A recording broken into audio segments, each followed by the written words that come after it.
Greetings and welcome to Channel Other Doc. I'm Jim, I use he, him pronouns, and this is our short campaign of MASHED, a game by Mark Plemmons that takes place in a MASH unit during the Korean War. It is not based on the TV show, but was in part inspired by it, and it is mostly based on the history. Let us go around and say hello to the folks that we have with us at the moment. Robin is going to be joining us soon. So today we're going to start with Noah. Hello. Hello, my name is Noah. I use he, him pronouns, and I'm playing Egan, the private who's playing the clown roles. And I see that we've just had a slight technological issue come up that has suddenly robbed us of our dock. As we get wait. There we go. Hey. Cool. Sorry about that. My internet crashed. I didn't mean to interrupt. Oh, no problem. Actually, we were right at the transition to thing. So hopefully everything's okay. Hi, Pepper. How's it going? Hi. My day's been good. Today wasn't too busy at work. I'm getting some packing done for my move. Life's pretty decent right now. My name is Pepper. I use they, them pronouns. You can find me on Twitter at MeBeThem4815 and an archive of our own with the same handle. And I am playing Dr. Isaiah Gold, the Sky Pilot Doctor. Excellent. And now let us move over to Pope. Hello. Hello, wonderful people. Pope here, he, him pronouns. Same thing with the good Reverend Captain Jacob Silver. We'll see just how badly everything goes so shortly. Excellent. Good. Well, I can say that I have absolutely no idea how good or badly things are going to go. It's going to be I'm no longer on pain meds, so that's at least it's not going to go in the psychedelic direction, probably. Well, who knows? This session I'm going to be taking it a little more easily as far as just the whole energy thing goes. We're going to be breaking a little more often, that kind of thing. So I can kind of ease back into doing this. But I wanted very badly to get to this because we had some very cool, very excellent RP last time, and I think we were leading into some very interesting stuff, and I want to see where it all goes.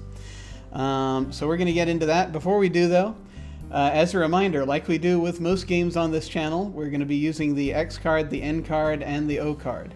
So if we hit something that's crossing a line for one of the players, or for me for that matter, any of us can type an X in the Zoom video chat or anywhere else, or make an X symbol, and we'll back up and we'll do something else. If something happens that we're okay having in the game, but we don't want a graphic description of it, we can type an N in the Zoom chat, and then we'll fade to black on it or put it behind a veil. So it'll be there, but we won't go into detail. Finally, if we're exploring a topic or area of roleplay that's particularly intense for us, but we want to keep going anyway, we can put an O in the chat to let let us know that we're doing okay and that we're all good to keep piling on the drama. Something else we can do is put an O with a question mark after it when we're moving into a difficult topic, or we say or we do something and then think maybe that might have been a little too much. Then everyone else can respond to that again with an X, an N, or an O to let us know if we're still doing okay. And there we are. So let us get to this thing. I think that as we were... so let's see, what happened last time? It's been a couple of weeks for us here, and so I know that we started with folks being brought in from the front, wounded and what have you, and so there was dealing with that, and then there were a number of conversations I think that took place. I know Jacob and Clark had a bit of a heart-to-heart. That was the thing that was going on, and they were dealing with. And actually, tell you what, why don't we find out directly from Clark, because apparently he's here. Just a moment. folks, and let us go and grab him. Just one sec, and I'll tell them to come on in.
Well, folks, we're back, and we have Robin with us, so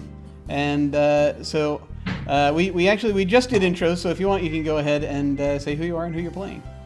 Hi everyone, I'm Robin. I use she/her pronouns, and today I am playing the cowboy, Clark Remington. It's been a little while, so we're sort of figuring it out. I was just cooking dinner, so. Time, accursed time. We're back, sort of wandering gently through this episode, so basically, I believe so. We had a few folks chatting. We had Jacob and Clark got to talk for a while. After that night, as sort of the trickle of wounded had slowed down, and there of course was this was shortly after the discovery that some of the patients have Korean hemorrhagic fever, so they created an isolation ward for them. One thing I will mention, having now finally looked up a few things in the intervening time, it's not. They're not hugely worried about contamination right now from patient to patient, because that's not really how you pick it up. You get it from being around rats, and so that's there is. So the isolation ward they still went ahead and did, because they different patients, different needs. But there's probably going to be an effort to help de-rat the camp very soon. Just to make absolutely sure. But as things were going on last night, there was a certain amount of chatting between Jacob and Clark. They got a tiny bit contentious when Jacob perhaps dug a little further in than Clark wanted to go, and was as far as trying to get over one's regrets, and that was that ended with they came to an okay place, I think. But after that, it was mostly a let's not pull at this scab just now, and also over in the officers' lounge, our doc, Captain Gold, had a chat with the chief surgeon, Major William Blackburn, who was really just kind of seems to have a certain amount of concern that the numbers aren't matching up, because they're short on penicillin, but he feels like they shouldn't be as short as they are. And it was revealed that Blackburn suspects the company clerk might have something to do with it. Clerk Rufus Smith Not sure, but he just feels like, okay, it's like every time there's something weird every time he gives us the numbers. So that was kind of a thing that came up. During the course of that conversation, Blackburn revealed to Captain Gold that there was a sort of a desire to have the possibility of a transfer up to the Normash that is not opened up yet, but that they are in the process, possibly, of setting up over in Wijambu. Because he feels like, well, he doesn't really explain much aside from that he thinks his talents would be better served there, that's going to be, and I mean, it's going to be a support thing that's going to be coming up. That's the rumor, at least, happening shortly. But he didn't really go into a lot of detail as to why it was that he's interested possibly in being over there. And again, he didn't even say so much that he wanted to transfer, so much that he wanted to keep his options open. I would say that being a psychiatrist, Isaiah also probably noted that Blackburn is perpetually burned out and has, because he burns so brightly, and has a bit perhaps of guilt over the fact that it's like he thinks that this maybe is something he should have caught earlier. But Private Egan had gone in and decided to play a bit of a joke by switching a bunch of the labels on the various foodstuffs in the supply tent, and got really, really into the work as he was doing this.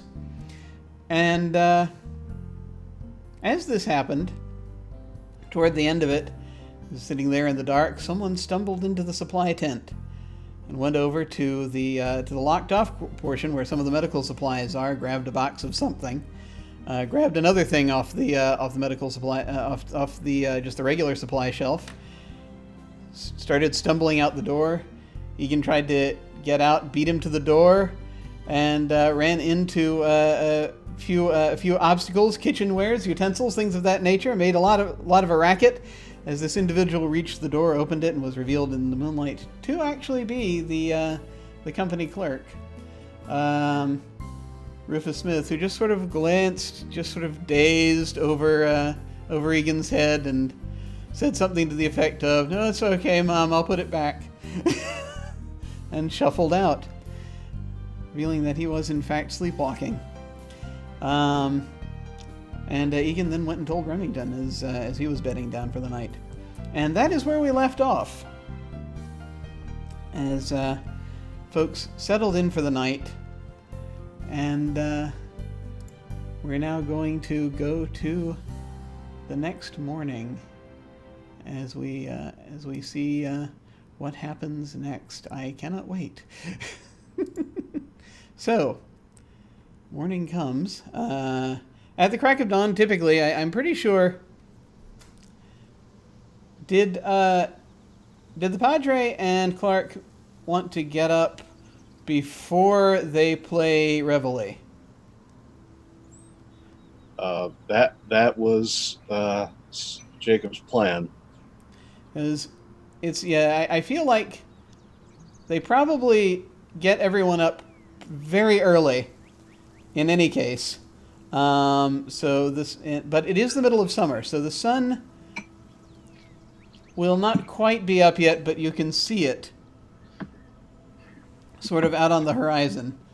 So you've got maybe, I want to say, an hour and a half before they start in with the morning muster and all that.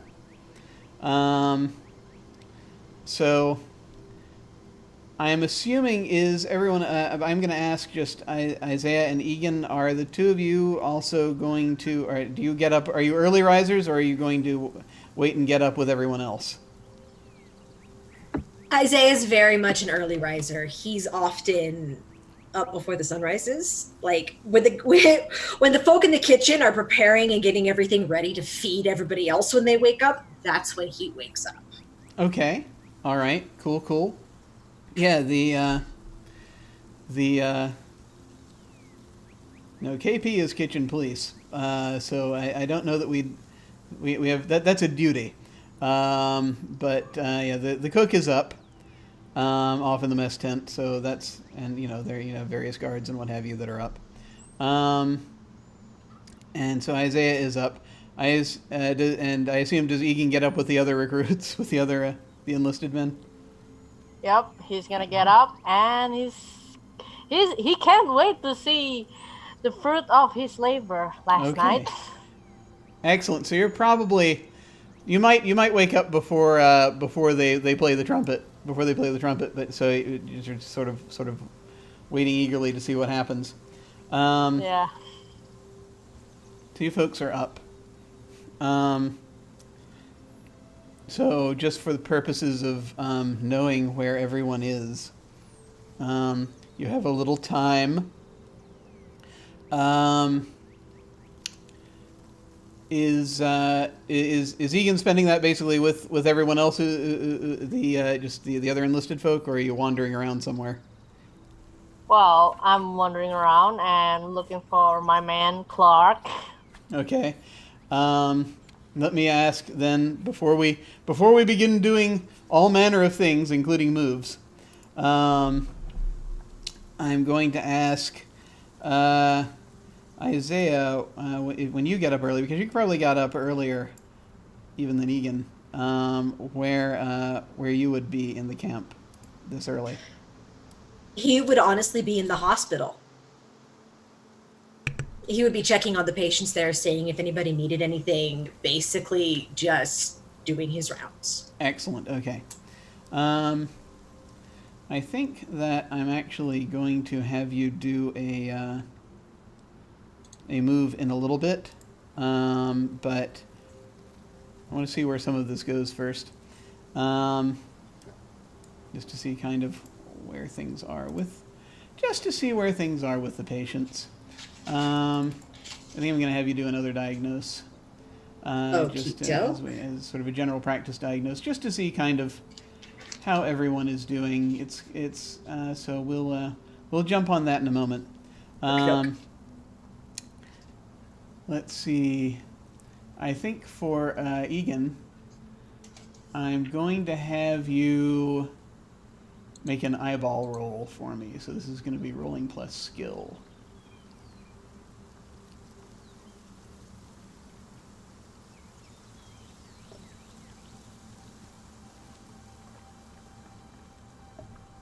So go ahead and roll plus your skill stat. Egan? No, are you there? Oh yeah, sorry. My cable got tangled, and I was trying to. Yeah. What were you talking about again? Yeah. Roll plus skill. I want you to eyeball the situation, see if you can figure out where Clark is. Oh, okay. Eyeball. I forgot how to roll eyeball. Okay, Is it with so my? It's your skill. So what's your skill stat? I have +1 on luck and +1 on nerve. Okay, so and you don't. Nothing else. Nothing in skill. Okay, so it's going to be the 2d6 plus 0. All right. If you want to hit that one. All right. I get it. Okay.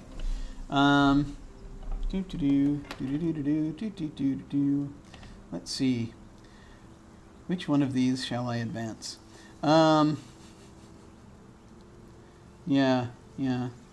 Okay.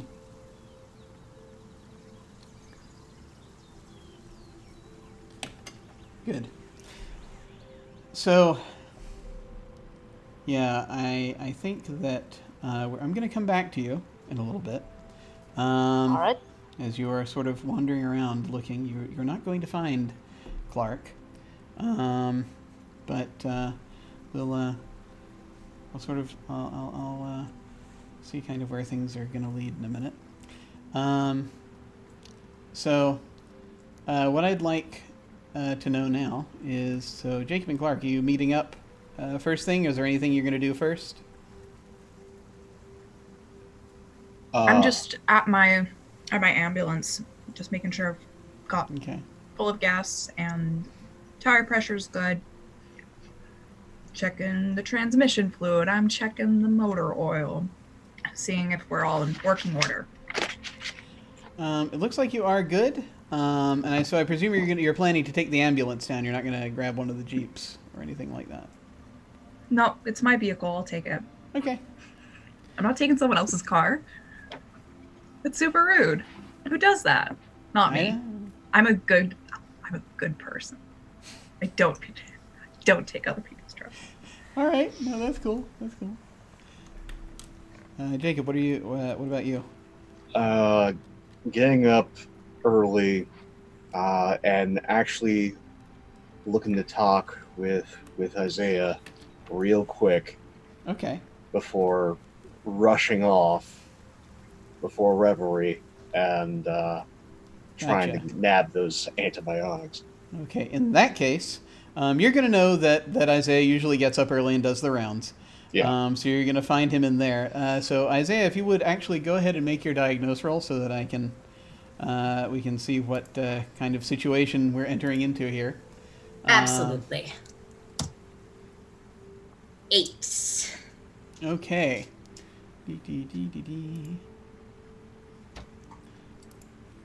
All right.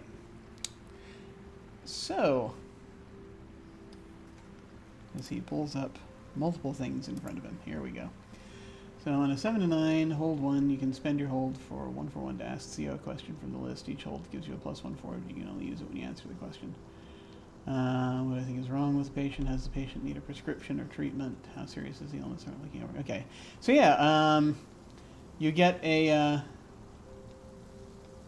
you get one question off that list again. Am I overlooking something? If so, what?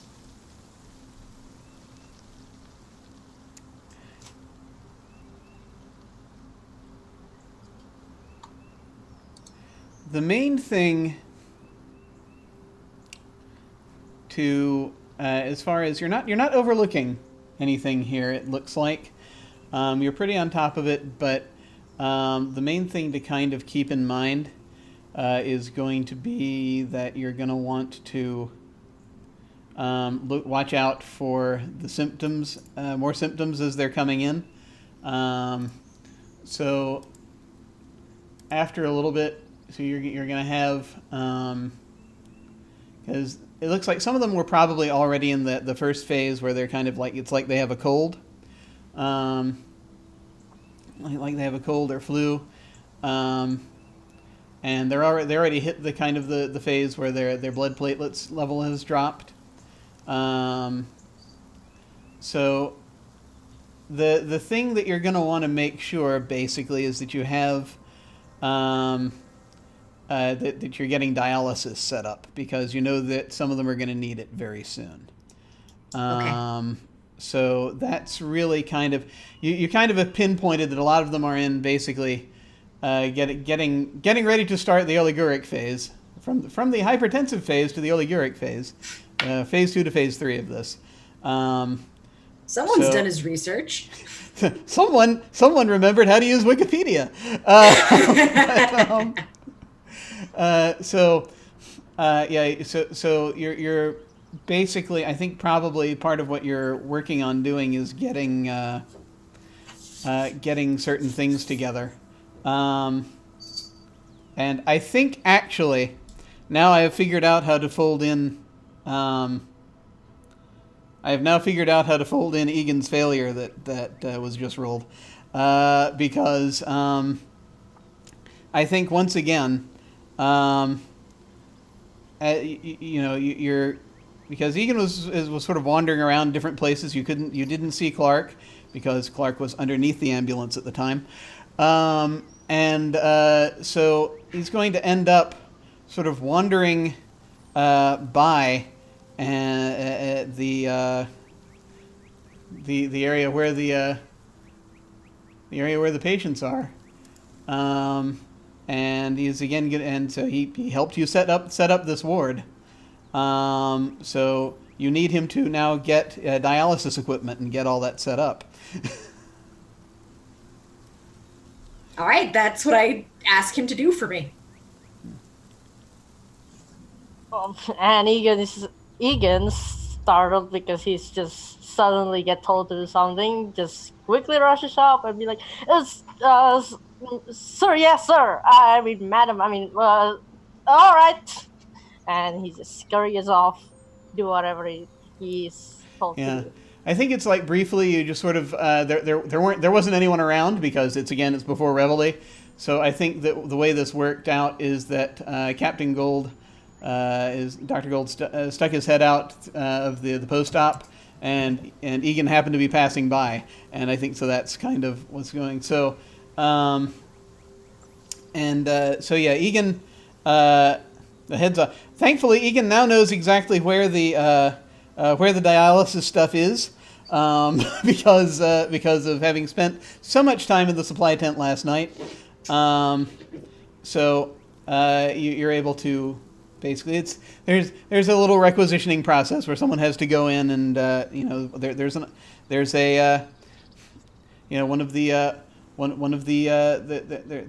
someone with the key. That one of the guards has a key. You can go in and get the go into the medical supply area, and they can get the stuff. And so you're getting that set up.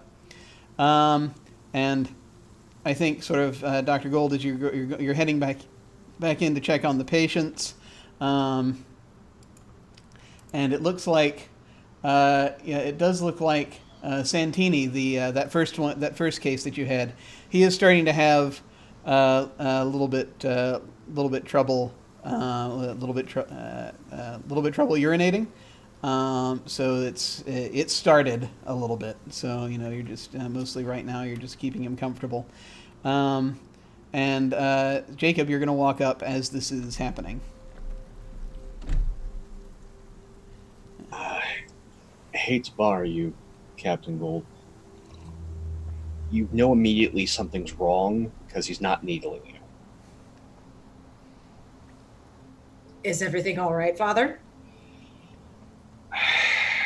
I think I may have made a mess of things. Do you need someone to talk to? Tangentially, I think your specialty and skills may be needed for one of the flock. And I think at this moment is when Egan is going to come back into the room. So it's you're in the just so you're aware, you can see they're trying to have a private conversation, but you're wheeling in a cart with stuff. Yeah, I'm just trying to staying silent, but at the same time I'm trying to keep myself busy. So I'm kind of whistling, pretending that I'm not listening to anything. I'm just here to do my job, and then all right, goodbye.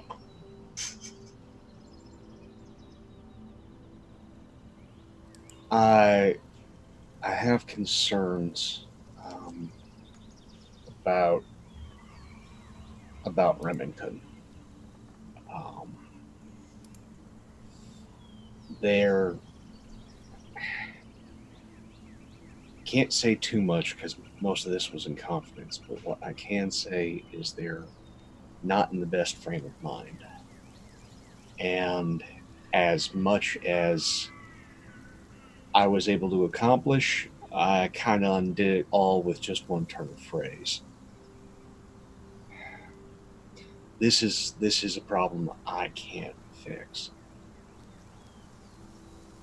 On a scale from 1 to 10, how much danger do you think he's in?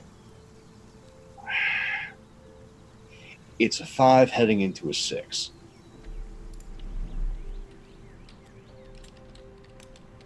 Thank you, Father. I'll definitely look into it. Thanks, Isaiah. I'm sorry about this. And he just walks away dejected. You don't need to feel sorry. This is what I do. Just from behind, just that wave as he heads out. I kind of want to chime in to say that when Egan heard the mention of Remington, Clark Remington. He's just stops at the front of the tent and just trying to listen in, and he's taking everything into account. Okay, now I would like you to make an eyeball roll so we can see how much of that you caught. I hope I caught everything. Alright. Okay. Never mind. So what I think happens is that I think that you come away with the impression, you figure out after the Padre leaves, you realize what you didn't hear a lot of the specifics of what they were talking about, but the impression that you've come away with, because you heard that last bit that I can't remember now what it was that Isaiah called after Silver, saying. He doesn't need to feel sorry that this is what Isaiah does. Oh, yeah, okay.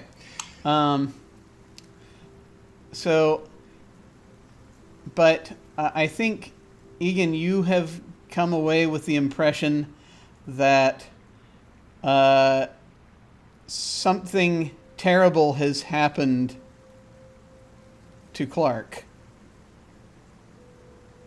But you don't know what it is. And for some reason, the officers are not wanting to talk about it publicly. Gonna be bad. And Egan's not the kind of person to handle this kind of stuff. Oh boy. So, part of it, I think maybe, now you can make of that what you wish. There's you might, no, well, we'll figure that out. Anyway. Yeah. So yeah, Captain Silver heads down to presumably now the. Are you heading to the? So Padre, are you heading to the motor pool? Yeah, straight to the motor pool. All right. But I will. The one thing I will say Egan might connect it up with is the fact that he can't find Remington anywhere. But anyway. So yes. So yeah. So Remington, you are finishing up tuning up your vehicle, and it seems fine. Looks like it's it's like there's been a lot of mud recently, and so it's mostly just there's the making sure the axles are okay, and all that. So there's a lot of tire inspection and that kind of thing. But it looks like you are good. You clean it up a little bit just so that you can make sure that it'll be good for the run. And yeah, you are finishing up just as Jacob approaches. Morning, Padre. Morning, Clark. They talk about the ass crack of dawn a lot. Not very fun to see it. Yeah, I prefer evening sermons to morning sermons myself, but military isn't quite working on our time. It is not. So, where are we headed? You know the old schoolhouse? The village near there? Yes, indeed. That's where we're headed. Well, hop on in. We'll get going before anyone starts to miss us. And with that, jumps on in, straps down. Okay. Clark, I would like you to make a maneuver roll for me, please. Let me see what maneuvering is. It's rolling plus luck. Yeah, great. That's my worst stat. He's not a lucky boy. Every time you do your job, possible disaster may strike. Yeah. No, we're good. Okay. So yeah, that is a 9. And so I choose one thing.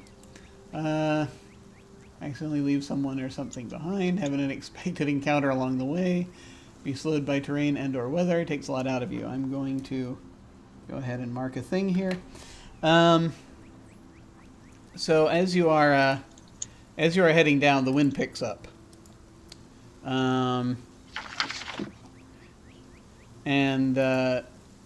so it's now, you're not getting the rains with it, thankfully, but it is very windy.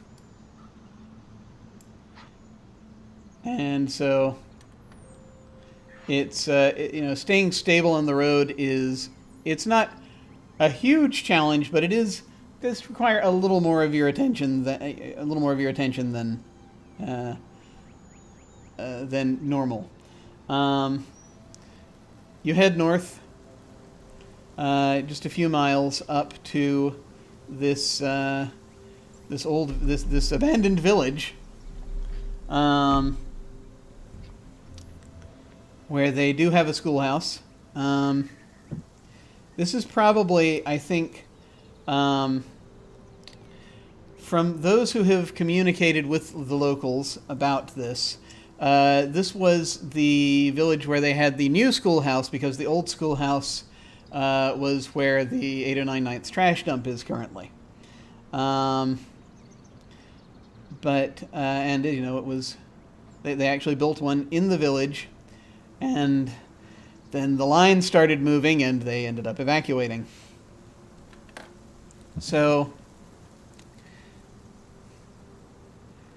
as you're looking around, as you pull in, you see this, sort of wind is blowing around, but sort of just beyond the schoolhouse, there is a large truck that is parked there,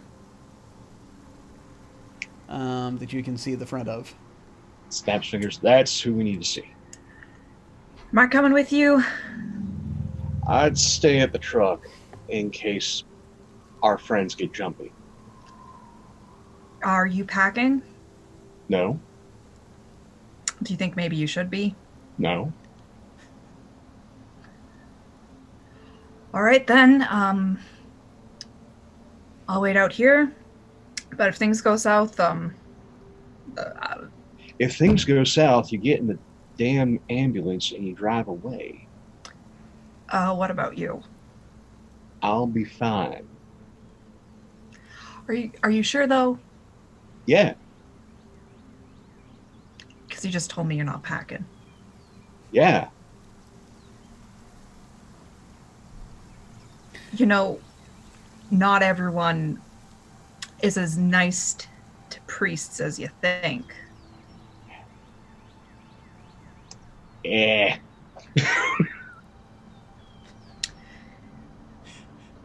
You show a lot of confidence, and I respect that. Is it earned? I'll put it this way. If I was one of the docs, I'd be frightened out of my life, and I would be carrying whatever firearm that they had me try and, learn quick. But considering who I'm dealing with and pulls at the collar, what I'm packing, I'm fairly certain this will all go fine. Yeah, I'm sure an angel will swoop down and save your ass the minute it gets put in danger. All right. I'll be keeping an eye on your back. Go do whatever you need to do, Padre. Thanks. I'll be right back. So you'll note that as the ambulance, I presume where do you stop the ambulance? Probably like by the side of a building, so I've got a little bit of cover from the wind. Okay, yeah, you pull up next to a sort of a saloon that is, of course, no longer functioning, and you see that there are and you can see you got a straight shot over here to the church. You can see the truck from where you are. There are some people around the truck. You actually see that there are near the truck. There are a couple of kids, sort of out in front of the schoolhouse, and a couple of them just sort of wandering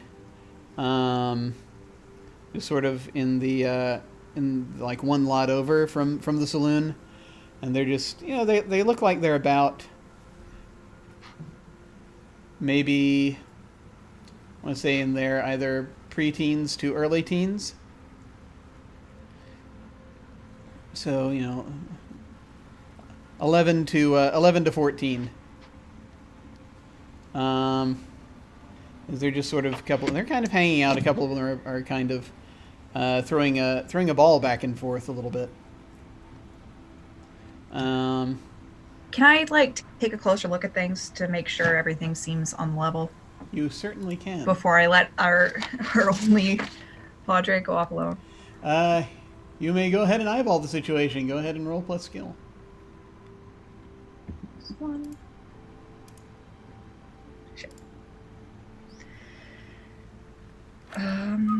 Take nothing forward, but I can ask one question immediately. Yes.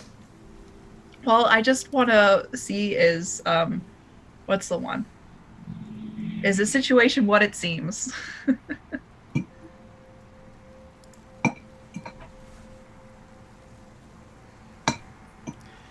It is. On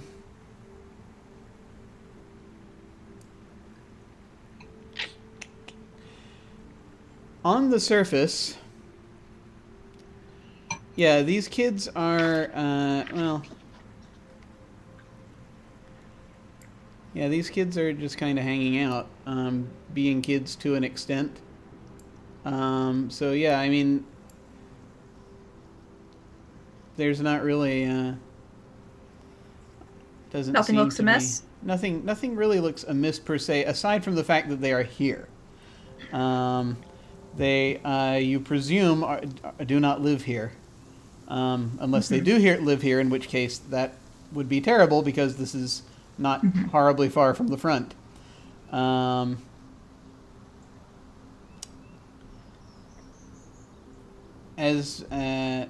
these Korean kids? Yeah. I mean, I'm assuming yes. Yeah. Okay, cool. I don't understand. It would be really weird if it was Yeah. just like, These are not Korean kids. Someone has some explaining to do. No, these are Korean kids. No, nothing seems amiss with them per se, just aside from the fact that they're here and they seem to be kind of associating with the folks clustered around the truck, so they, you know, maybe they know each other.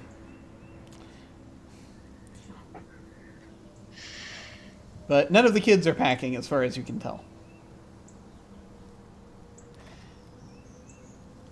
okay, I'm gonna let the father go.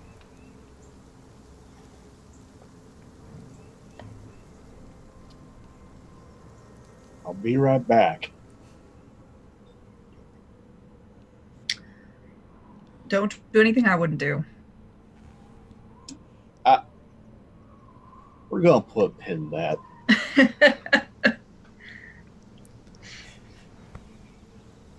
And he rushes off towards the truck at a light jog. Okay. You jog up to the truck. Yeah, there are a few people here. Most of them are Koreans. There are...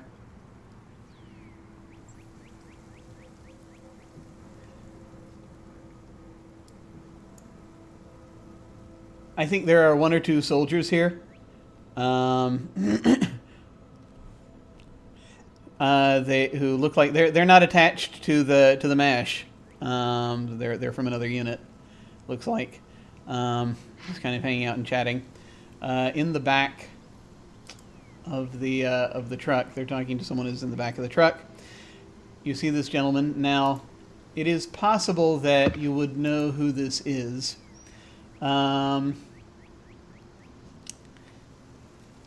Yeah, I think that since you've got an entire network of chaplains now together on this, this is Sergeant Don Shin. He is a Korean American who came over and got into a side business. he kind of he is actually I think that I don't know how much else you've heard about him at this point. But he is the whisperings you have heard is that no one should ever admit that they've been talking to him.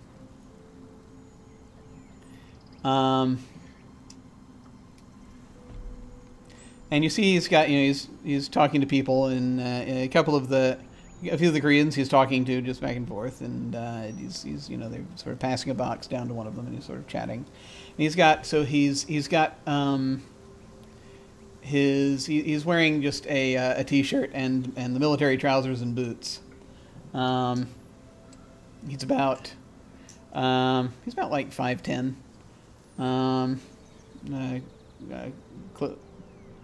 Hair that was until recently close cropped, and he seems to have let it grown out a little bit. And he looks down, sees your collar. He says, and looks over, switches to English.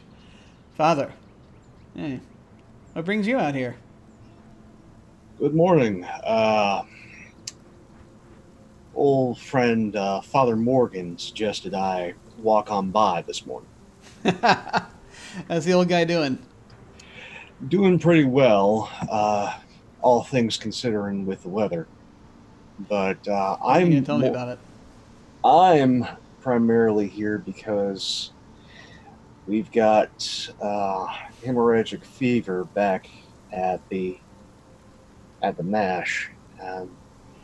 Was wondering what your antibiotic supplies were looking like. I've got some. How much do you need? Whatever you got, but I'm here for fair trade. So I'm cashing in Morgan's marker and letting you know just how much is going to be needed along the lines. I don't know how often you're going to be out here, but we're probably going to be needing antibiotics, and by the looks of it, if you got, I wouldn't store nearby, rat poison, probably need that too. Rat poison I can do. Yeah, it's that season, so I always carry some around. So I'm trying to remember to carry some around here. So yeah. So I can, if you got his marker, I can give you all the penicillin we got. Which here, and we've got about, I think that that he has like, I want to say he's got about 5 boxes, which in this context, because these have been reboxed, these are not the same boxes that they came in. Mm-hmm. But I think in the context of it, means that it'll be enough for your current needs if you don't have another surge. And so it'll hold things off for, or at least for the patients that the ones that you've discovered that have the fever, and in case any of the other patients or folks in the camp get it, it depends on how far the outbreak spreads. But it should at least stabilize things for now. It should at least help. I mean, it's not going to bring you up to what you would fully need as a fully functioning MASH unit, but it gets you closer. And as the boxes are being exchanged, it would be remiss of me asking for a friend. You got any basil? Basil? I think I have.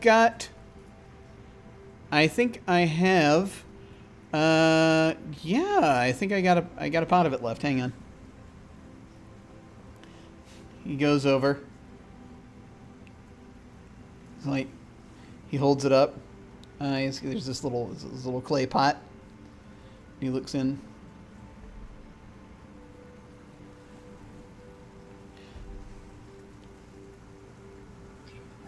Now, what are the things that you're looking for?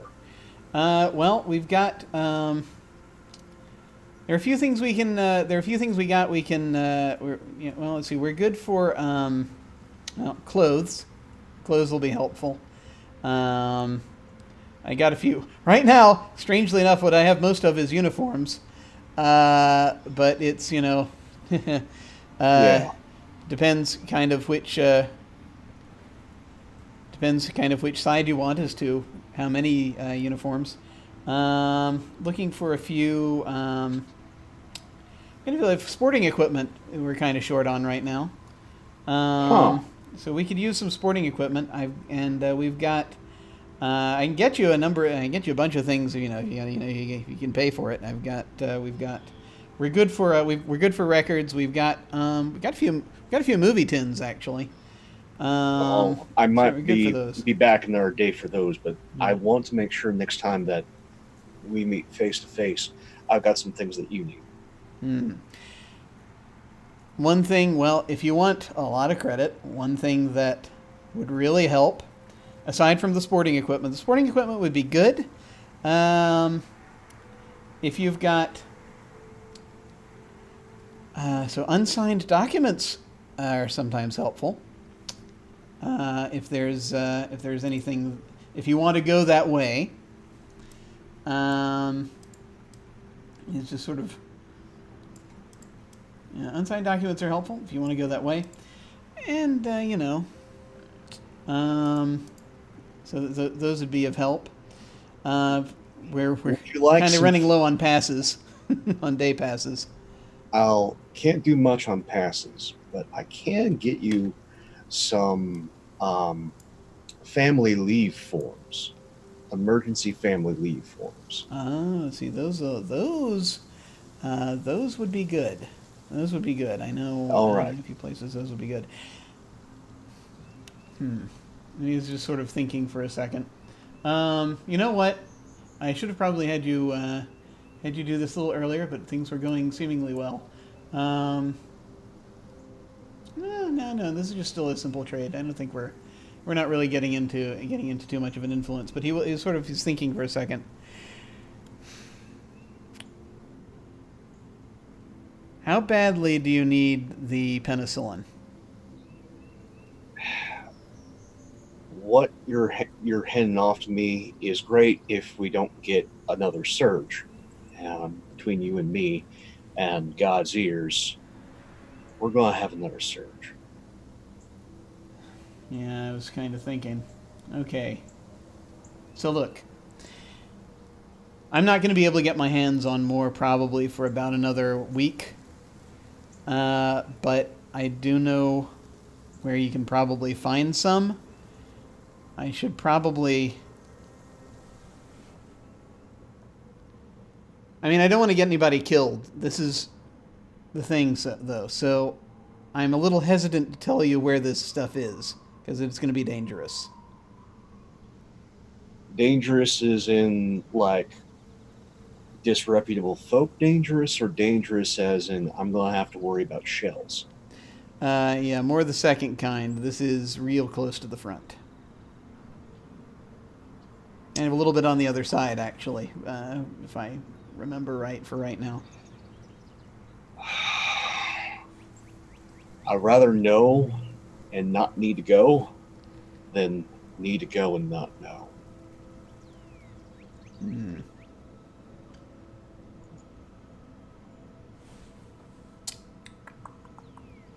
I think at this point I am going to ask. I think it's not so much that you're manipulating him per se, but I'm going to ask for an influence roll here. Okay.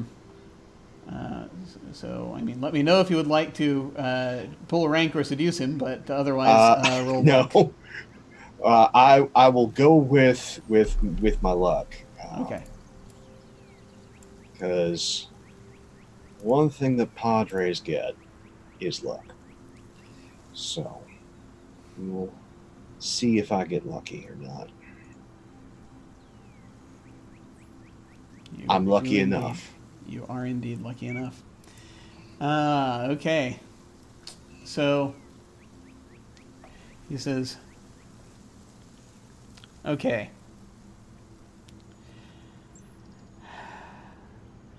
Telling you this on good faith, good faith, Padre. Because, I mean, I know your folks. I know Father Morgan, and you're good people.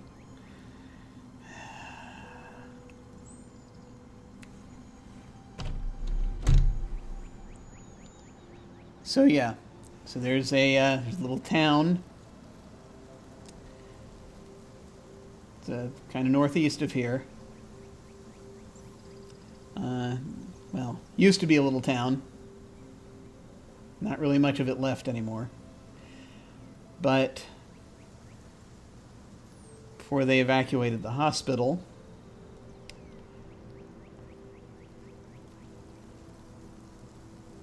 there was a spot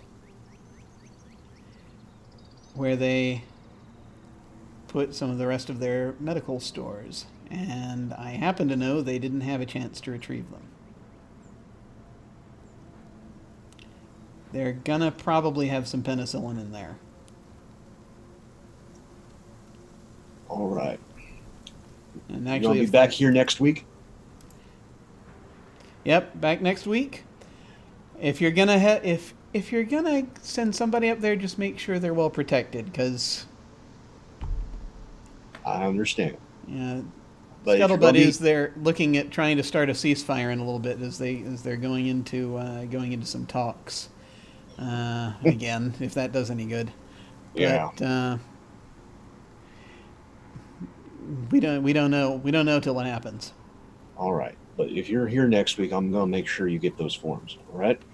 Okay. And he looks at the basil. He says, "Oh, here you go. You're from the. Are you up from the 8099th?" Yep. And he says, "You want to spare us? Some of that, giant wad of toilet paper you got? I will throw in one of these tins that nobody seems to want lately." Sure. Yeah, art film from a couple of years ago. A lot of folks seem to like it. It's all about, apparently there's a scene about a grating that's really good. He hands you this tin, and on it says "The Third Man." Puts it under his shoulder, has the basil, and first heads back with one box under the arm, all this other junk. Heading back to the ambulance. So Clark will see the good father with a broad smile on his face, carrying all this stuff, putting it in the back of the ambulance. "I'll be right back. I got a couple more boxes." Well, hell, Padre. You made a good deal? Good enough. Good enough. And goes back, grabs the rest of the boxes, puts them in the back of the ambulance, says goodbye to everybody over there, does a quick little sign of the cross and prayers over the soldiers, and then heads on back to the ambulance. All right. And you're going to head back, and I think as this is happening, a few of the children seem to just sort of follow you a little bit out of town, and are just sort of watching you as you go. And that is where we're going to take our first break. We're going to take a quick break for maybe 5-10 minutes, and then we shall return and see what happens in camp. We'll be back shortly.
All right, folks, we have returned. And we are now going to see what is happening. Let me first off just find out what is happening in the camp. You're not going to really necessarily be too horribly delayed or anything getting back. So again, is there anything else anyone wanted to do in the camp prior to dawn, prior to the ambulance returning?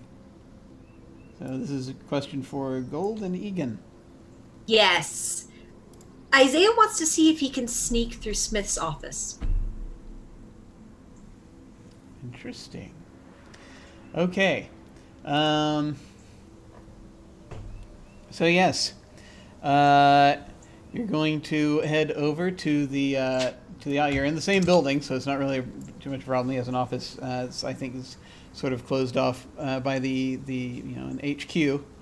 I'm imagining, and this is probably because of a TV show of a very similar name, that in the HQ area there are actually a couple of rooms there that are cordoned off, or not cordoned off, that are kind of walled off, and one is sort of an outer room with the which is the company clerk's office, and then there's an inner room that is the lieutenant colonel's office, and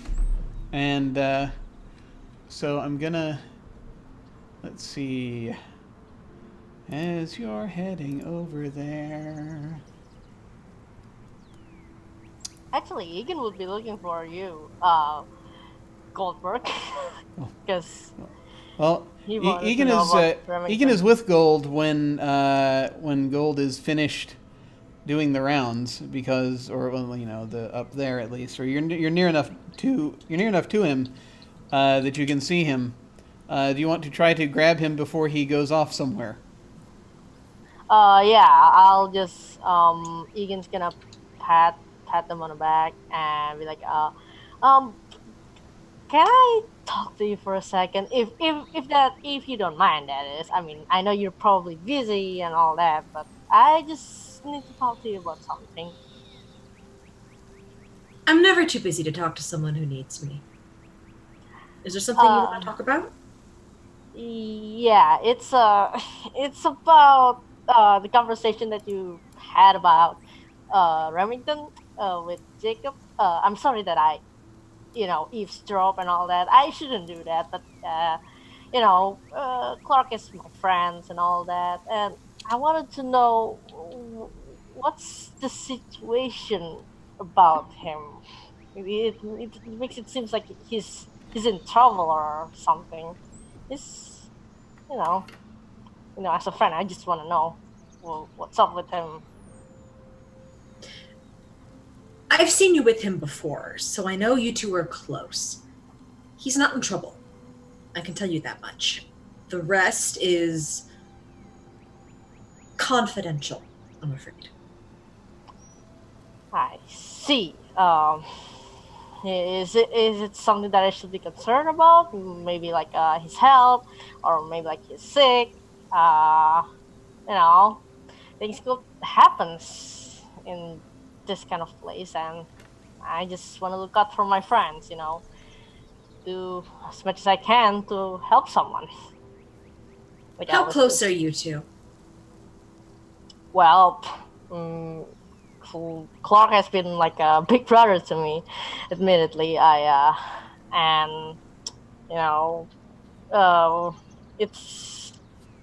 He's the only friends that I really had a connection with. I mean, it's not like I don't have any connection with anyone. It's just that I've been spending a lot of times with him, and I trust him with, basically I'll do anything for Clark. Hmm? I'm glad he has someone like you. I can't tell you much, but I can tell you that, in my professional opinion, he's going to need more support than he knows before this is over.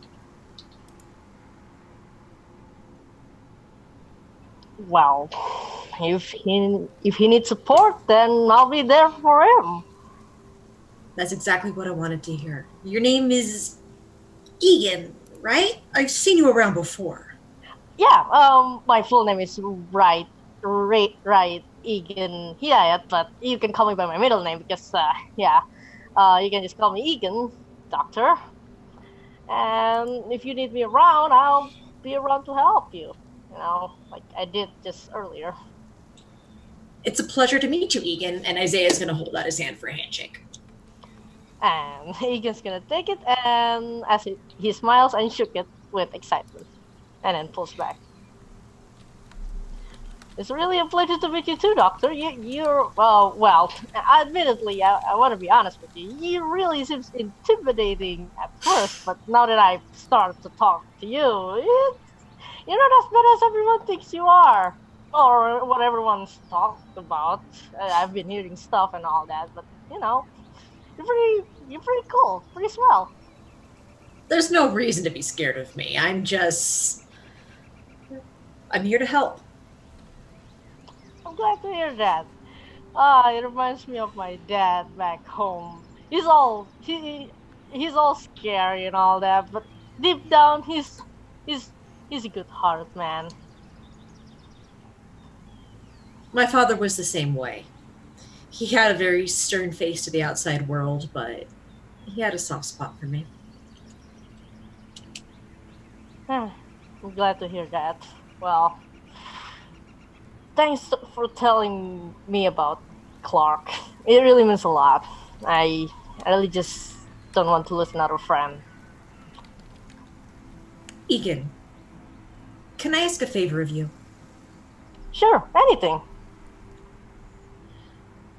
I'd like for you to just check in with me every now and then about Clark, just to make sure he's okay. It'll be a pleasure. Yeah, if it means helping him, of course. Good. I look forward to working with you, Egan. I look forward to working with you too, Doctor, and to make sure that Clark is doing all fine and dandy. Oh, I'm sorry for occupying your time. So yeah, Never apologize for taking up my time.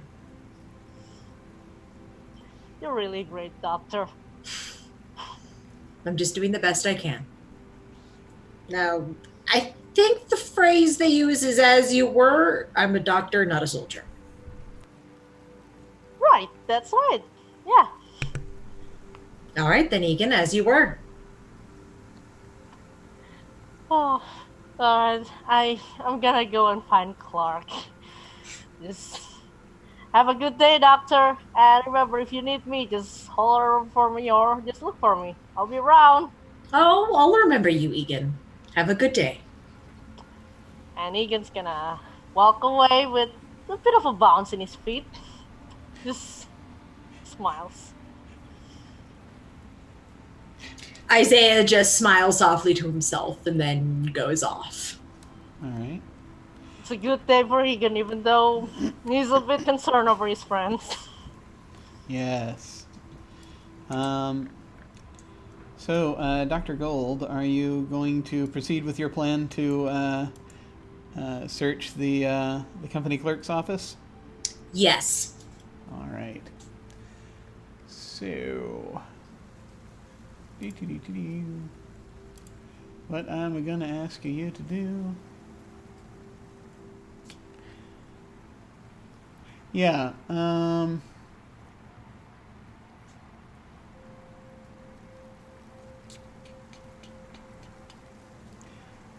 have you push your luck. Push my luck? Yeah, Okie so you're gonna be doke. rolling plus luck. What is my luck stat? Okay.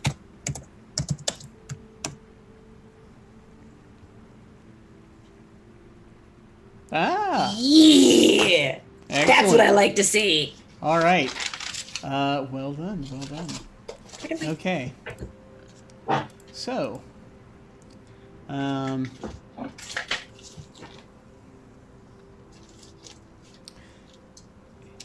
no one's there, and it's early, so that makes sense. But sometimes folks get up early and are doing do various things. So What are you looking for?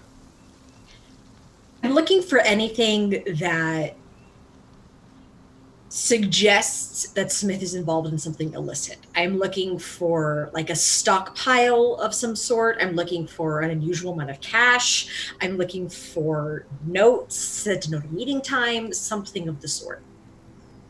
Okay. I think I'm going to go ahead and I'm going to go ahead and also have you do another move here. I'm going to have you eyeball the situation. What stat is that? That is skill. Ooh, yes. Okay. You're doing really well here. So you've got you hold 2. You can ask 2 questions off of the eyeball list. And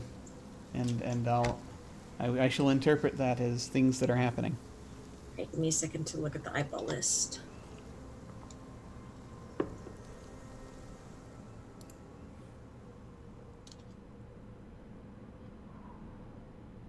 I can ask 2 questions, right? Mm-hmm.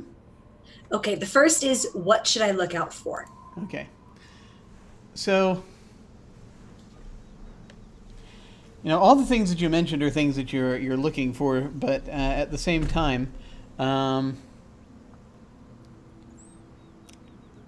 it's like having kind of seeing some of Corporal Smith's habits.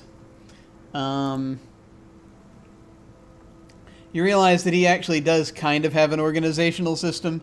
It's just not one that it's one that is kind of almost deliberately, you know those folks who it's like you go into their room as a mess, but they know where everything is. So myself? But me too. I'm very intimate with that experience. Oh yeah. So this is kind of what the deal is with Smith's desk and things of that nature. But you're able to suss out. You actually, as you're doing this, you're starting to suss out his filing system a little bit. As you're sort of following the trail of, it's like, okay, he doesn't want to do anything, so he's going to stick things in wherever seems convenient, but at the same time, it's going to be somewhere he's going to have to be able to remember it. So, as you're looking this desk over, you realize that what you need to look for he actually does earmark certain documents based on the way that he folds them. There is, there's sometimes he puts little crinkles, or turns up a corner, or he'll fold it over one way if it's a map, or over another way if it's like a requisition paper. And so you're actually able to figure out where his different papers are as you're sorting through this what looks like a jungle on his desk. And you haven't found anything illicit as of yet, as far as you can tell.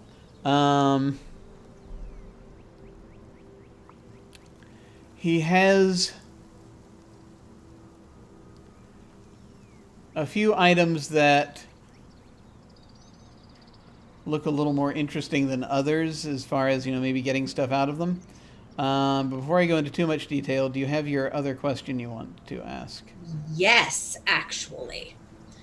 Is the situation what it seems? All right, so I'm going to answer that as you're looking at these other things. Because on the surface, no, because this is, it's like he's got a filing system and it actually looks like you're figuring it out. But if you're looking things over, you see that you find 3 key things as you're looking this whole thing over. One is you find the inventory book. There's kind of a standard notation he has to use for it. And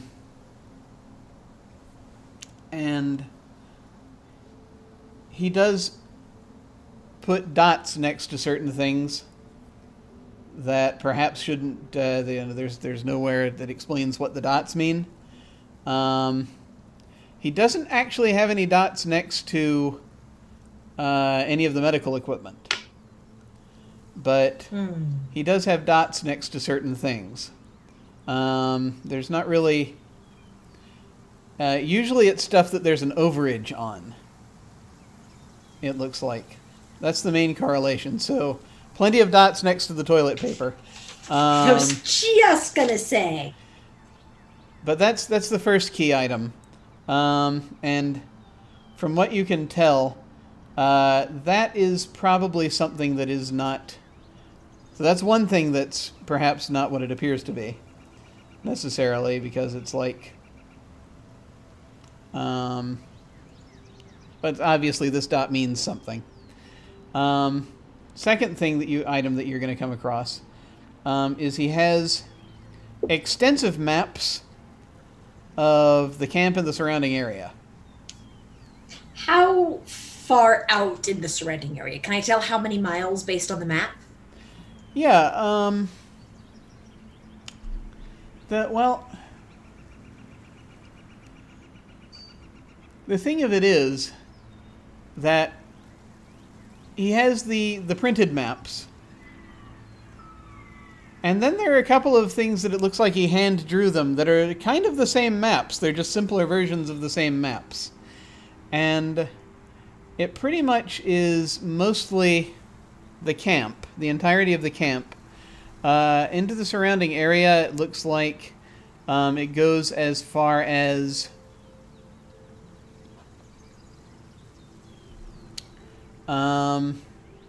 goes further down the river. Okay. Not quite as far as the nearest town down that way. But about like halfway. And then kind of up to the very edge of where,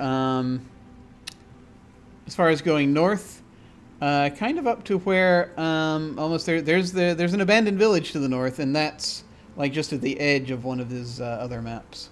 So that's kind of the radius. So we're looking like a radius of about, I'll say, just off the top of my head, I think it's about 10 clicks. If I'm remembering correctly where we placed everything. Okay. So that's the map. As far as things not being what they appear, there's probably some reason why he drew these secondary maps. And those are pretty much just the camp. But there's no really indication on them of any... There's nothing marked, especially. And again, they're very rough maps. Then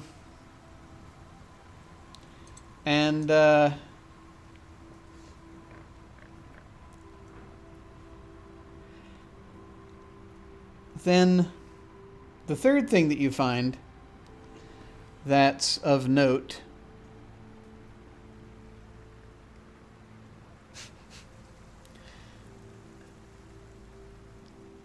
is that there are a number of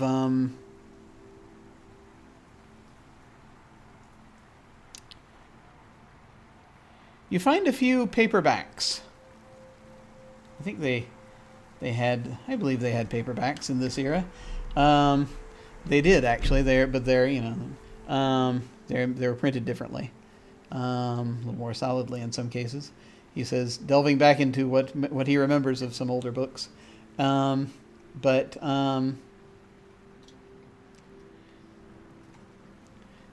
they're kind of sort of the sort of Western dime novel type deal. Are they racy? As you kind of look at it, as you're looking through, a little bit. There are places that there some of them are sort of adventure stories, but there are a few, there are a few bits that where there is romance that takes place in the story, and as you're sort of flipping through, it's interesting because there are a couple of things that are circled or underlined in these books. Or actually, I don't think he'd underline particular lines. I think he'd like put asterisks on certain pages. I think he'd be more likely to do that. Or actually, no, maybe he'd put an asterisk, or more likely he'd turn a corner of a page down. But the pages that have the so the pages that have the corners turned down are some of the romance scenes. And the pages that have asterisks on them, usually, and it takes you a minute, but you realize that where he put the asterisks are usually places where the characters are eating something. And it describes the food that they're eating.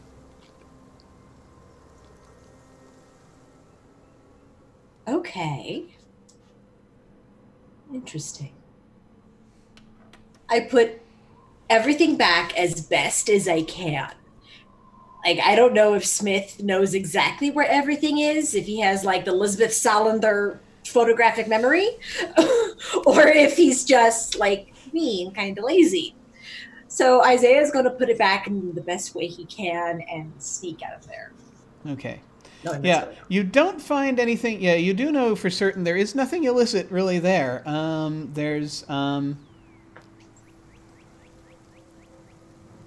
your best, as far as extra cash or anything like that. It doesn't look like if he's taking things, if he's taking the penicillin or anything, then he's not storing it in the office.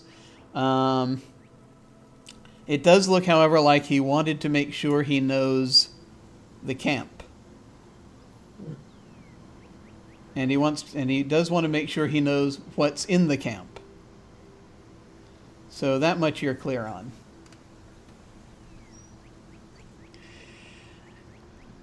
And I think we're going to have our folks who have been out on their way back to the camp. We're going to shift over. I think. Just before I do that, I just want to ask. Noah, does Egan want to do anything other than look for Clark, or because you're not going to find him immediately? Actually, there is something Egan would do after that conversation with Isaiah. Isaiah. He's I need to know who's handling the letters in the camp. Ah, yes. You usually will have mail call every few days. So there's a that's probably actually going to be the company clerk who's going to be in charge of making sure that everything's received. Because that's sort of the distribution thing that goes on there. I guess I'll have to go to Smith, and I'll have to ask him about a letter. Yeah, as far as you're aware, he's not up yet. Yeah, I'll have to wait for him. He is never up before the trumpet. Well, I just have to go to the guy stand or something, don't I? God. So you have to go. You have to go where? Where are you headed? I'm headed to where Smith is, wherever he is. He might be. You want to hit to his to his tent with because he's so he's got a tent with the enlisted men, so he's not too far from where your tent is. You can actually go ahead and switch to the view here of the camp, since we seem to be looking at the camp quite a bit. So like if you're, say, up here, then Smith is probably, I think he's like down here. All right. I can just waltz up to his stance and just peek in and be like, Mr. Smith, are you up yet? I need to ask you about something. If you don't mind, that is. It'll be just So, be quick. so the enlisted folks are going to be, let's see, ranks. Let me just look at this real quick. Junior enlisted are in. Where does it say how many people they have to bunk with? Because I have a feeling it's going to be something like 10. It's going to be a lot of folks. So I'm going to assume that in his in the enlisted tent, he's you can probably. Let's see what's reasonable. 6. 6 sounds reasonable. As far as to a tent, yeah. I'm imagining like there might be like bunk beds. So yeah, they'd have at least 6 to 8. We'll call it 8. We'll settle at 8. So you see there are a few other guys that are up. Are getting up and like shaving and what have you, like shaving mirrors, things like that. So there's a little light in the tent. There's not a huge amount. The sun's starting to come up, so I mean you can kind of see into here. So a few folks are kind of up sitting. A couple, there's someone like who's sitting and reading. Smith is in the corner on a lower bunk, and he is asleep. Oh. He's like. He's draped across the lower bunk. His feet go out because he's a little too tall for this bunk, and so he's kind of draped across it. The blanket is like on his face. No. But you can see his curling hair sort of sticking out. Oh well, Egan's going to carefully and slowly reach over to his shoulder and then just try to violently shake him awake. It's like, Mr. Smith, please, can you wake up for a moment? And he's like,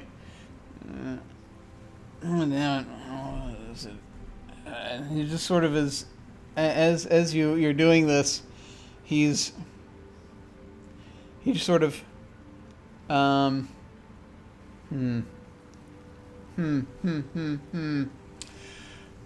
I think I'm going to ask you to press your luck here. I need you to roll plus luck. Oh boy, let me check. Do I have my luck? Yes, I do. So that's 2d6 plus 1. Mm-hmm. Oh, please make it work. Yes! Okay. So, he's like,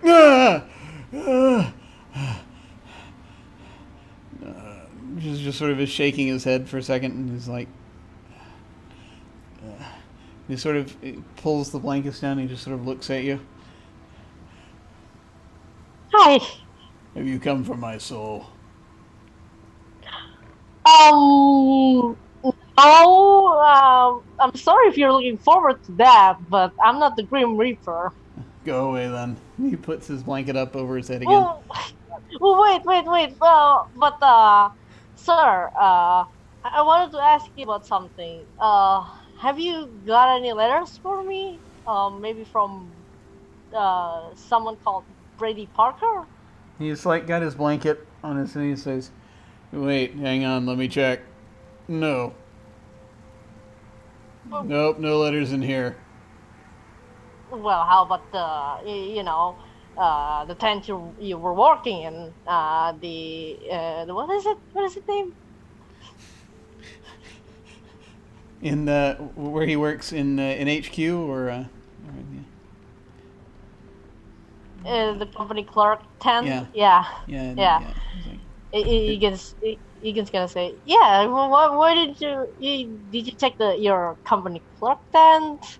Maybe it's there. I mean, it's a mess down there, right? And it's not like I'm complaining, but maybe amongst all of those items, maybe there's the letter that I'm looking forward to, or maybe letter that was sent by Brady. I think I'm going to ask you to influence him.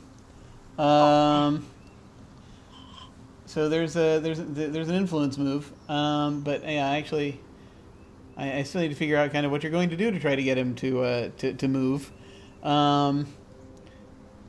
Manipulate, seduce, or pull rank. Well, you can't pull rank since he outranks you. I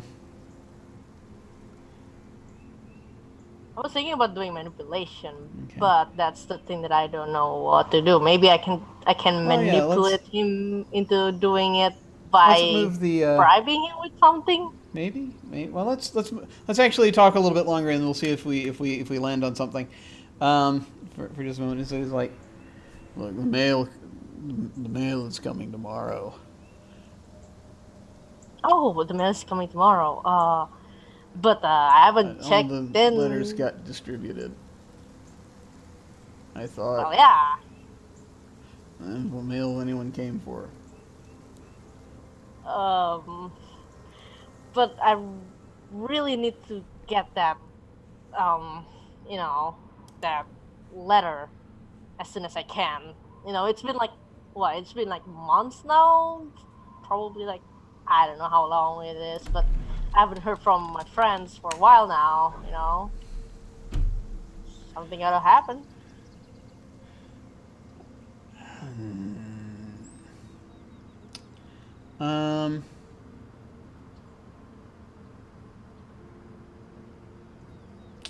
I think I'm actually going to have you make a scrounge roll here. Nice. That'll be my luck. Because Right. this actually would roll plus nerve because you're kind of going to be haggling here. Oh, right, nerve.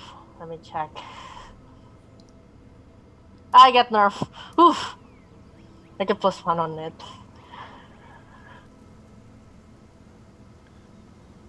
Okay. Yes. You're doing really well. So he's like, you're not going to go away, are you? I mean, I would, but it's a matter of, it's been months and all that. I'm growing a bit concerned, and instead of doing rash things, I'd rather be doing these things, sir. He's going to slowly, he pulls the blanket off. And he's like kind of leaning up. He reaches over, he grabs his bathrobe. And he slowly gets to his shuffles and is getting to his feet. Do you need any help, sir? Walking to your tent? And he just sort of looks over. Just like, and he's picking up his sort of, he's got this sort of foot in slippers thing, and he's picking them up, and he kind of is like, looks at them kind of quizzically because they've got crusted mud on them, and he like sort of bangs them, and he sort of shrugs, and he bangs them against the side of the bed. And he says, I'm going to need, unless you can make the sun go back down after we're done here, I don't think there's much you can do. All right. He stands up slowly. Okay, Egan. Slowly he's putting the bathrobe on. He's like, runs his hand through his unruly hair, and he starts shuffling out. Let's go check the mailbag. Of course, the mailbag. And while they're on the way, Egan's gonna mention like, funny story, but last night I was walking around, doing my stuff, just going around camps, and I saw you carrying stuff from the supply tent and all that, and I think you were mumbling something about your mom. What are you talking about? I was here all night. Yeah.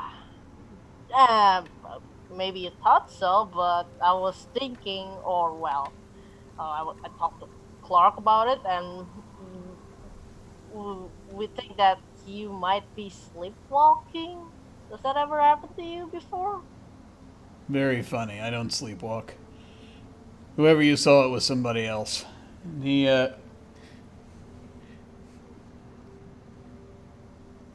heads out of the tent and starts crossing over. Well, in that case, if I mean, you never know if you sleepwalk or not. But well, next time maybe you wouldn't mind if I wake you up if I do catch you sleepwalking, sir. I mean, I just need your permission. I mean, I wouldn't shock someone awake if they're sleepwalking. That'll be rude. You just sort of glance at you. He looks at you like your head is turned to cabbage. Um, he's just sort of shaking his head. He says, "Are you all right?" I'm alright. I mean, I just told you. I just saw you last night sleepwalking, and you're not. You don't believe me, and that's understandable that you don't believe me. But just in case that I did prove to you that you did sleepwalk, and I woke you up in the middle of you sleepwalking, I just need your permission. 'Cause I mean, someone can get a heart attack if they woken up all of a sudden, unless, I mean, earlier I just did that to you, but you know, sleepwalk is a different case.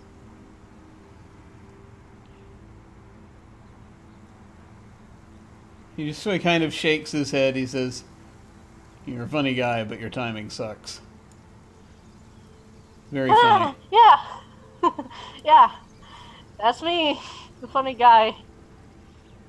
He just sort of shaking his head. Said, "If you're gonna pull that gag on somebody, if you're gonna pull that gag on somebody, he just as he's as he's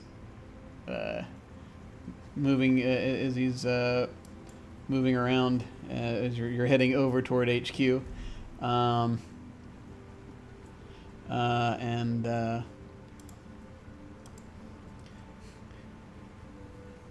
and he says, "If you're gonna pull that gag on somebody, pull it on Ellis. He'll fall for anything." Oh, that's actually not a bad idea. Let me just. And then he quickly pulls out his notepad and just write it in. He says, and as you're kind of are getting up to the door to HQ, he's just sort of looking back. He says, of course, the real stroke of genius would be if you could pull something on Blackburn. That would be something. And he turns and he goes into the office. We are now going to head overland to an approaching ambulance, wherein a conversation is being held. During a drive back. Clark's got like both his hands on the steering wheel, obviously. He's a good driver. And he, takes a quick glance over at Jacob and he goes, "So are you gonna say something?" I really put my foot in my mouth, and I'm very sorry. Yeah, you're not exactly, Fred Astaire with the whole smiley face thing, but you've been awfully quiet. Listen, I don't hold it against you. Well, that makes one of us.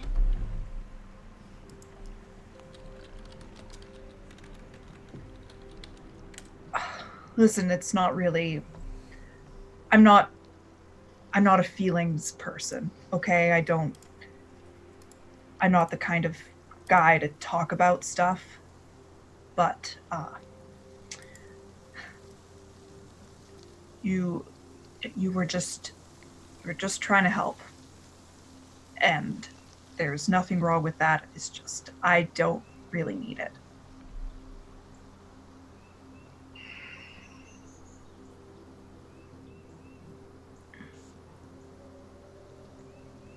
Just a long, awkward pause.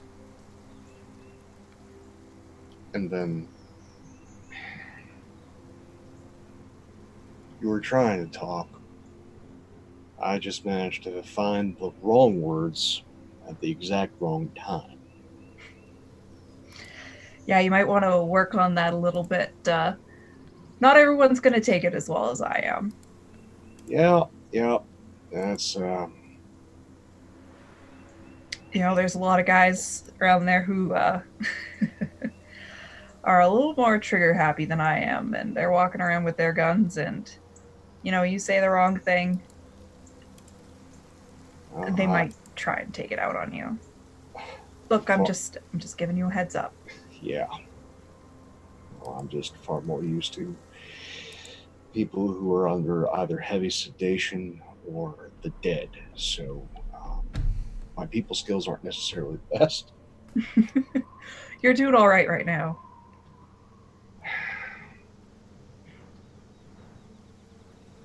Just listen, okay?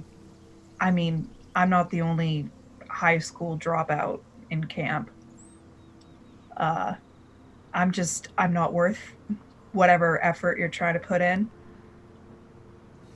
I'm just another soldier. I happen to know how to drive an ambulance, and that's about it. So maybe you just be better focusing your efforts on, the heavily sedated and the dying and the people who actually, give a fuck about Jesus or something.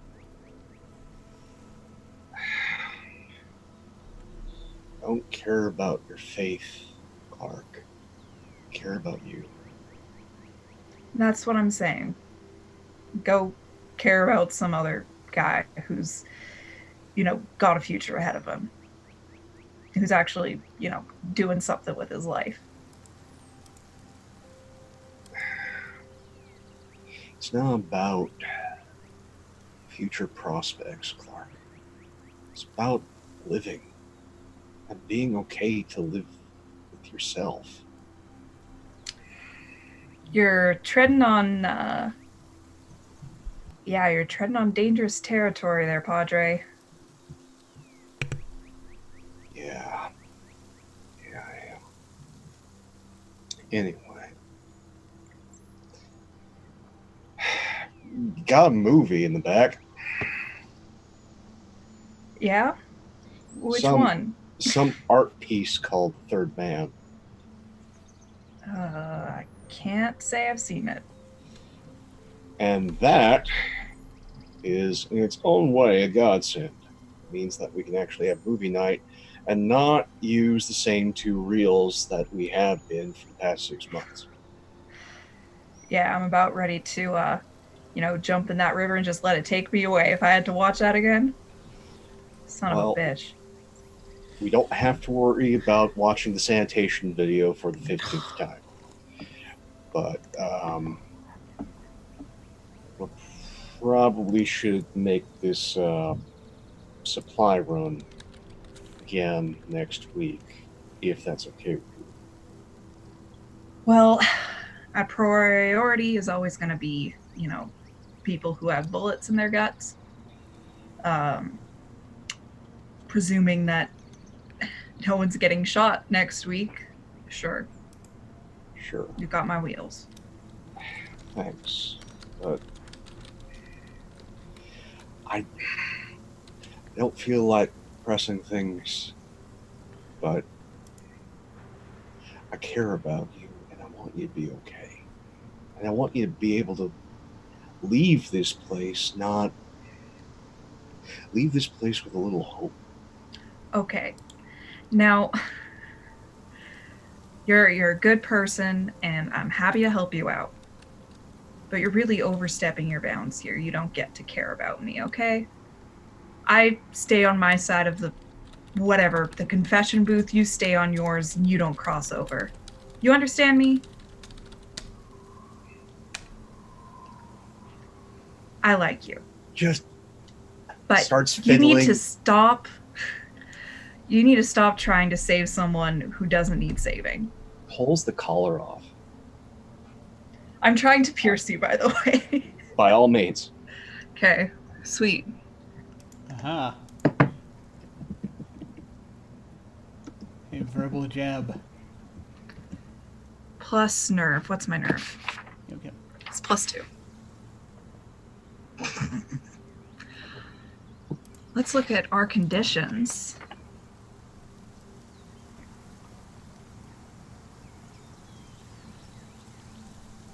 What am I going to give you?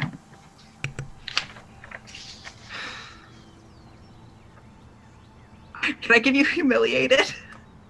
By all means. All right. Excellent. And you pull off your collar.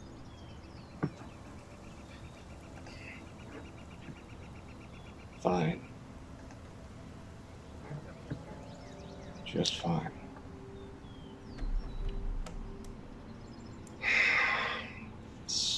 Stuffs it like rumpled in his pocket.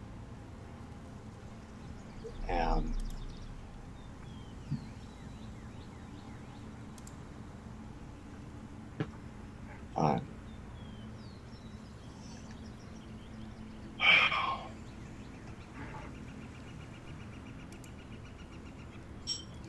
I think that, presuming that things have settled down a little bit there, then, that you're going to be pulling into camp. And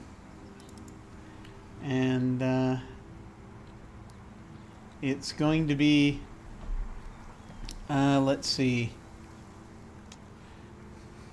Yeah, you're going to be heading over to, so the sun is almost up at the point where they're going to play the trumpet.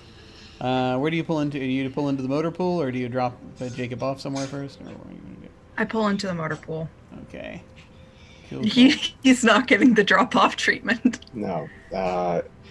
Like before the car even stops, he's already out the door.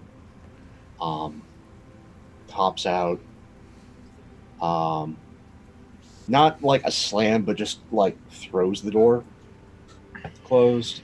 Then heads to the back of the ambulance, and the first unfortunate schmuck that locks eyes with him. Ah, excellent. He's just gonna go, "You. We got stuff to unpack." Yeah.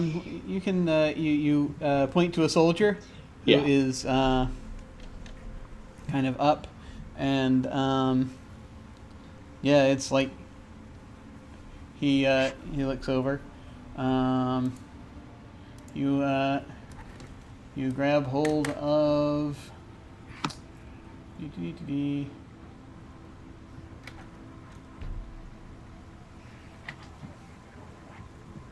Yeah, you get hold of Private Griffith. A lot of G names coming up for some reason. And he'll immediately leap forward, and he seems, he seems very good at just sort of, just doing whatever he's told and keeping his mouth shut. Yeah, it is very curt, as just quickly loading on this private, like 3 of the boxes, and with mindful but in a very frustrated way, taking the last 2 boxes, and then the film reel is sandwiched between the 2, Mm-hmm. and then he has the plant like tucked under, and is holding everything together like this, and just almost in a barking tone. We're headed to the clerk's office now. Yes, sir.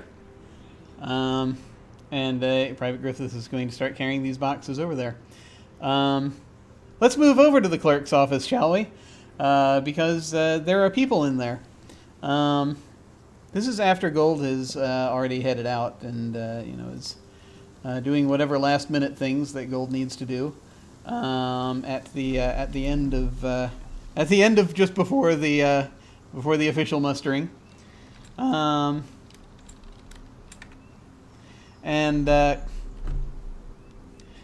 over in the clerk's office, I think that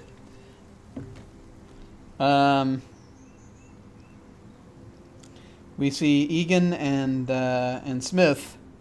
Smith is over at the where he's there's a mail sack that he kind of is tossed in the corner by this sort of file this file area, or this filing cabinet that's got a bunch of things sticking up out of it. And Smith sort of yanks it open and is hunting through. What's this guy's name? Oh, he's Brady Parker. Brady Parker. Brady Parker. And he's sort of flipping through. And he's like, okay, you got 2 letters you haven't picked up.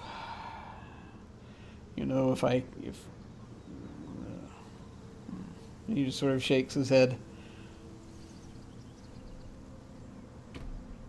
And as he's handing you the letter, so he reaches up and he hands you these 2 letters. Well, Egan's gonna took it with a bit of like health excitement, and then once he got it off Smith's hand, he's going to quickly bow several times and be like, "Thank you so much, Sir Smith. I'm sorry for waking you up and all that. I'm sorry that I can't." Just please remember that we have this thing called mail call. And tomorrow, when you see me walking around with this sack, that means you might have mail. Yes. I'll keep that in mind next time. Thank you for your time. I'll be good. I'll get going now. Thank you very much. Sure thing. And you will, as you're backing out, you see Private Griffith and Reverend Silver approaching with boxes. Hold the door, Private. Oh, yes, sir.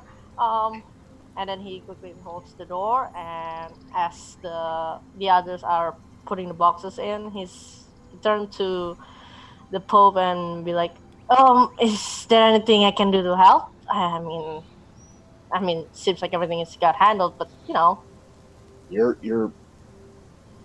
free to leave, Private. I just need the door held. Oh, okay. Thank you. Have a nice day. Yeah. He bounces away because, hey, letters. Yes. You have 2 letters. One is actually, it looks like it was sent a while ago, but only arrived, maybe only arrived relatively recently, from Brady. And the other letter is from whom?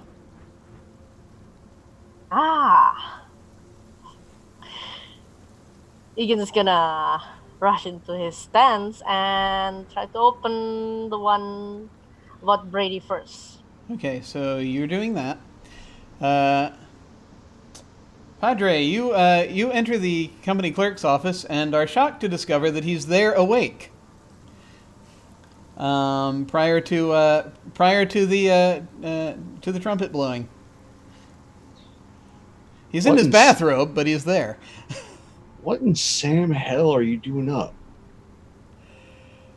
You know, I've asked myself that same question several times this morning. And he just sort of glances over. Egan wanted a letter. Basil. Thank you so much. Remind Jim the appropriate form of address is father, or is it father or reverend? Technically it's father, but Okay. you can use reverend. You can also use padre. He answers to all of them. Cool. He says, "Oh, thank you, thank you, Father. Oh, this is great." And he just opens it. He's like, "It's a little stale, but I can make that work. Thank you." And he turns and he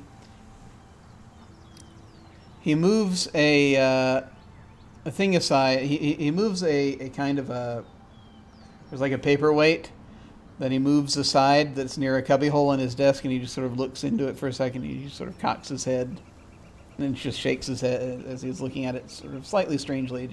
Then he just shakes his head, and he puts the stuff in there, and he turns around. He looks at the boxes that you and the private Griffith are unloading, and he's like, so success then. Well, let's just say that there was an early morning market that I just happened to find. This can get filed away with the other cans. We actually have new entertainment. I don't know how good it is. He looks at it. Oh, this has Orson Welles in it. All right. Yeah, the guy who did Citizen Kane. Never heard of him. He shrugs. Not everybody has. And then as for these bad boys, as long as we don't get any choppers anytime soon, might be able to deal with what's all over in the isolation. Don't need to let them know where I got it. Okay, now I'll slip these into inventory. It'll be just fine. Good. Thanks, Father. This is gonna. I think this will calm people down a little bit. And he's picked up his inventory book, and he's flipping through it, and he's making a few notations. All right. Well, I'll leave you to whatever misery that you're currently suffering, and I will see you this evening, chow, around 6-ish. 6-ish. All right. Sounds good. You take care, Rufus. I'll see you around. And you too. Heads out and still in a bit of a huff, but a little less so, heads towards the mess tent. All right. You are heading toward the mess tent, and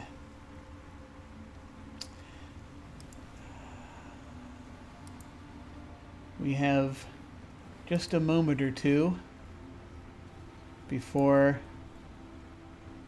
things are... Before the chaos happens? Before the chaos happens. And I just I'm going to go around real quick and ask one more time where everyone is right now. I actually know where Egan is because he is seated at his bunk, trying to tearing open a letter. Where does Remington go after pulling in and? I think he's in his little his hole that he's carved away. He's changing his shirt because it got covered in mud when he was under the truck, and he doesn't want to be wearing that all day, so he's switching out. All right. Where is Isaiah right now? Isaiah is trying to find Remington. Excellent.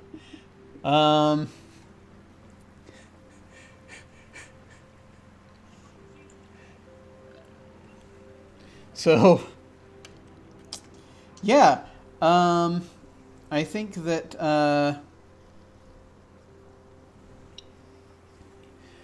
I know. Does Isaiah know where Remington can be found in? I don't know. Because you could have potentially looked up where he's officially quartered, but that's not where he stays. So I think that this might actually involve, yes. This involves one of these roles here. Basically we're trying to see if you figured it out. I mean, I keep defaulting to the eyeball roll, but that seems to often be when you're assessing a situation, kind of the most useful. But then again, this is just a simple "Do you know where this person is?" question. Yeah, I think we're gonna go ahead and that is a thought. Yeah, you know what? That is a good suggestion. That is a good suggestion. I think that there has been a suggestion. I am gonna go with pushing your luck, actually here. Okie See if you happen to get lucky enough to be able to figure out where Remington actually is. Well, let's roll. Ah. Okay. So. Yikes. No. I'm just going to make a note here. Yeah. So, you, at first, you head over to where Remington is quartered, which is among the various the enlisted quarters. But you do not see him there.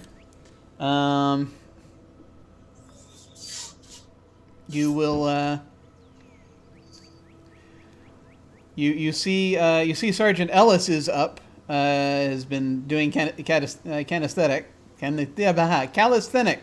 That's the word I was reaching for. Me am English good. But it's pretty much is like getting ready to muster folks. You see, he's actually coming out. He's got his whistle. He's ready.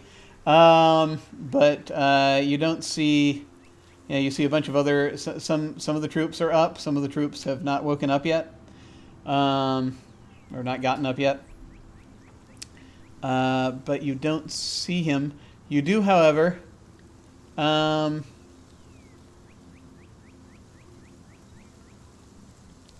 See a couple of sort of as you're passing through and you're trying to look, you do see there are a couple of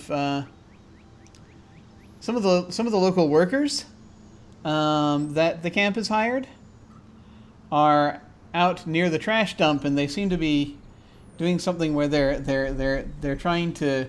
It looks like they're doing some weird. It's not a dance or something, but they seem to be trampling the ground a little bit out next to the trash dump. But no Remington. Then Isaiah's just going to go back and keep an eye on his patients. Okay.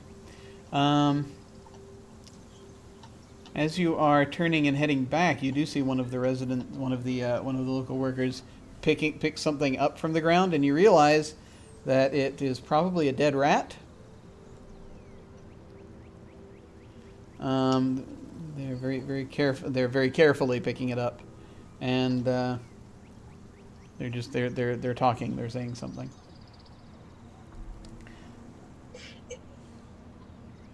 Is there any way I understand what they're talking about? Does Isaiah speak Korean?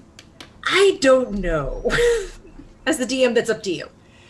I think that are your patients just sort of looking this over, or looking over what from what we know of you.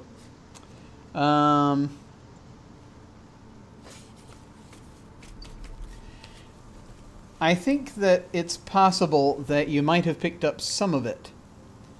But I feel like Isaiah probably wouldn't be fluent. Yeah.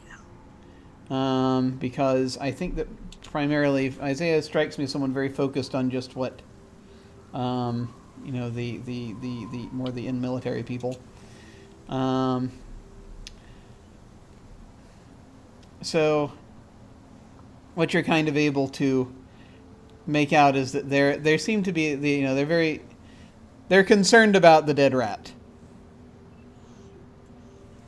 Not for the rat. They're concerned about the rat. It seems, and the fact that it's there, and they're kind of sort of making sure they're sort of pulling their shirts up a little bit as they're close to the dump, and as they're continuing to talk. And that's the main gist of what you're getting.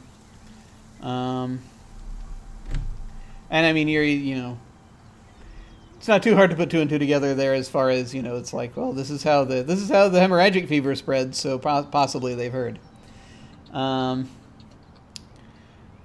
gonna ask briefly, what is Silver looking to do in the mess tent?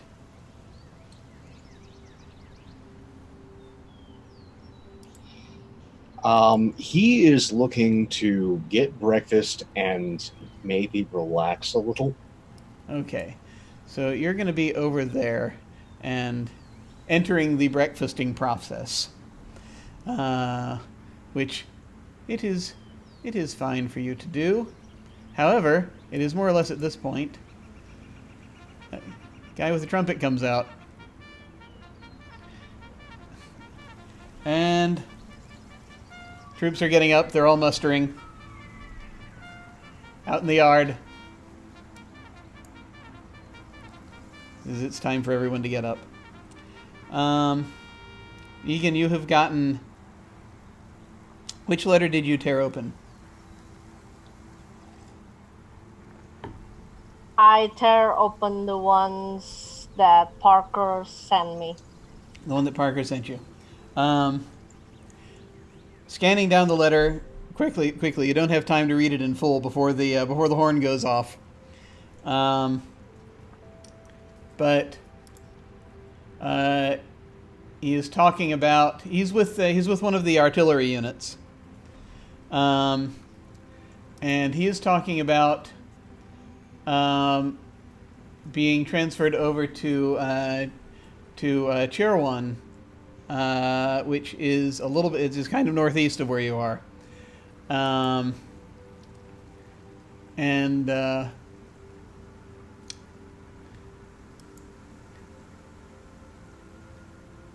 It's in an area that is kind of known as the Iron Triangle.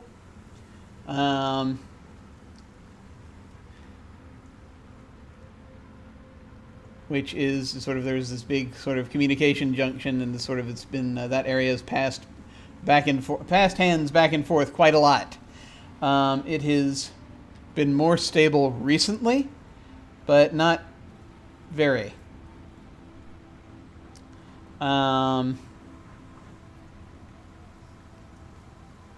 But it's not very far from here.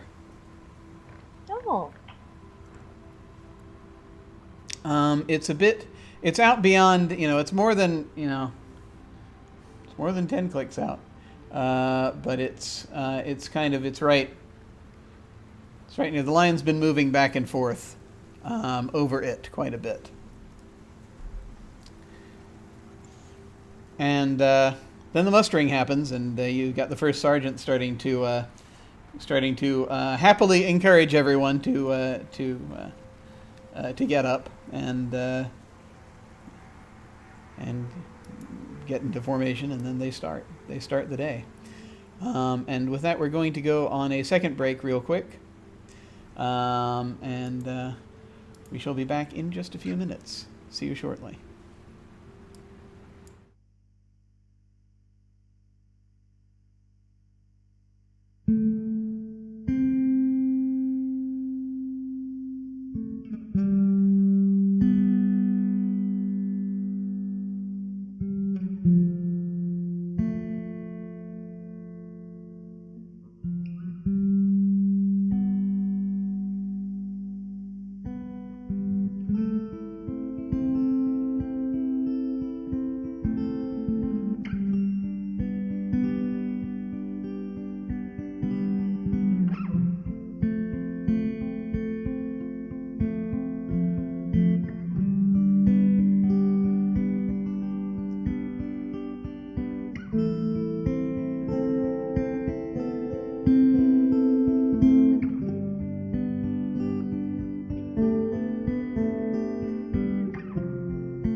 we have returned.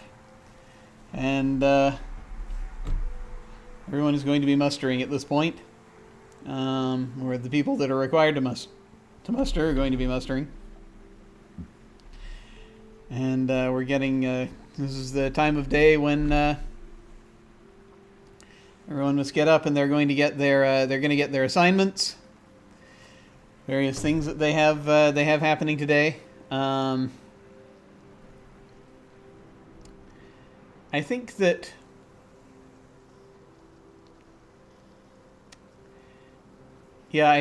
for I was debating with myself whether or not how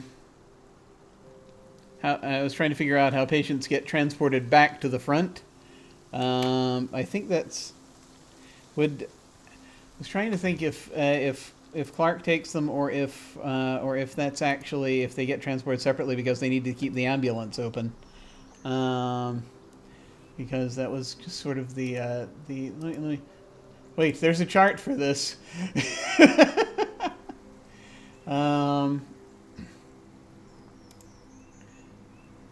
See, flow of patients. Here we go. Division clearing station. Okay. Yeah. So yeah, I guess you do. Yeah, there's a regimental collecting station, and then there's a division clearing station. So yeah, I guess you do take them back to. You are going to take them back. So they're going to be few. I have to imagine they're not going to be terribly far from each other. So I think that. I think you're going to take them to a clearing station at some point today. Some of the patients are healed up, not from yesterday, but from earlier. From before.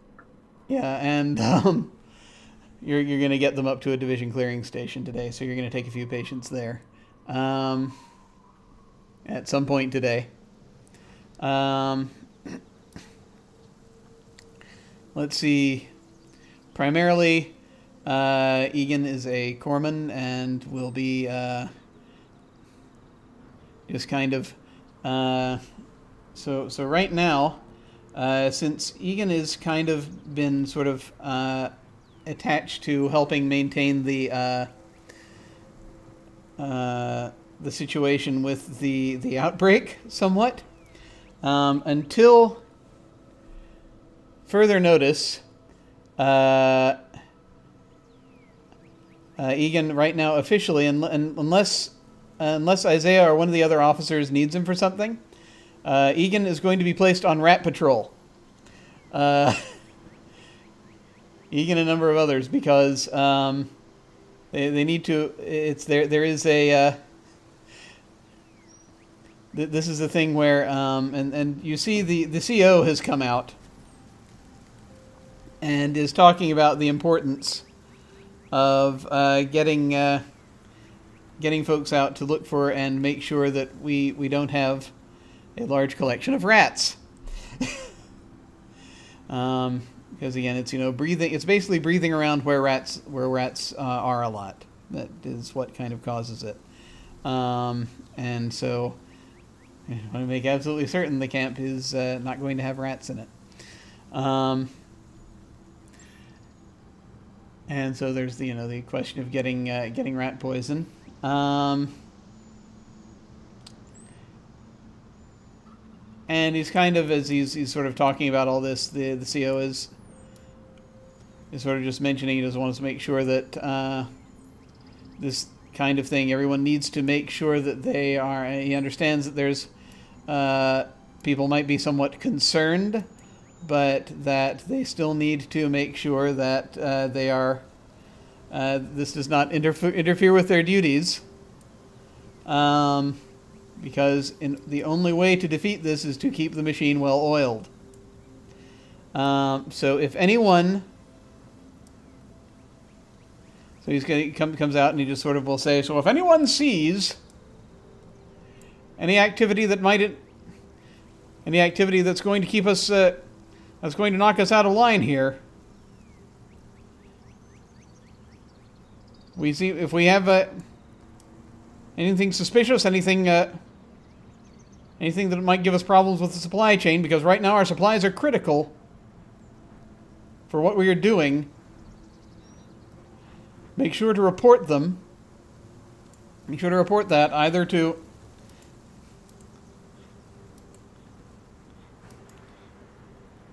one of the main staff here, it's myself, or to, and he just sort of we'll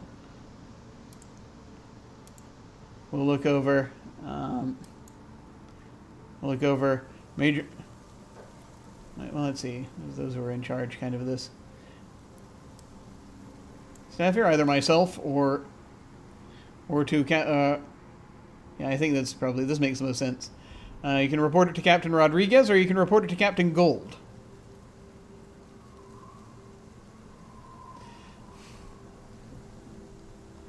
And I understand, sir. Yeah. We gotta get to it here. And there is some, some slight, there's, people there's a little tension as people are a little worried about, the outbreak. And he says, just as a reminder, if anyone sees a rat, make sure you report it, and make sure you report that. And he says pointing to the first sergeant, to Sergeant Ellis or his or the rat patrol he is putting together here, and he'll give instructions with respect to that. And sort of his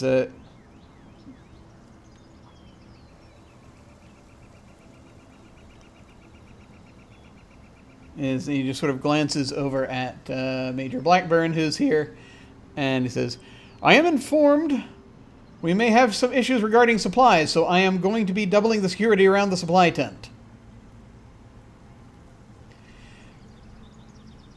Aside from that, you all have your assignments. Dismissed. And he heads back, and the group kind of unclusters.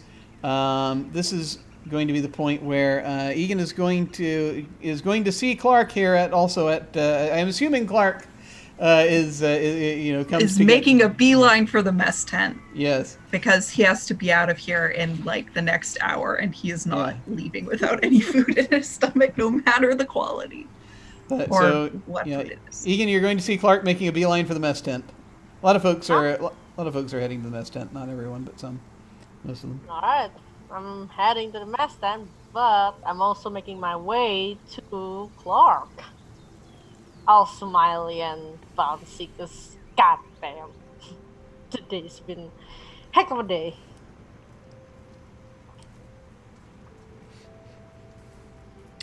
So yeah, you do catch up with him as he's lining up. As he's lining up. There's a line. Father Silver is already in the mess tent, so has managed to snag some breakfast. What is breakfast? It's an interesting philosophical question. And it's best, I think, in this unit addressed as a philosophical question, because to think of the reality is often too horrible. But the cook is Private Joe Nixon. He's not great. But he does what he does what he can.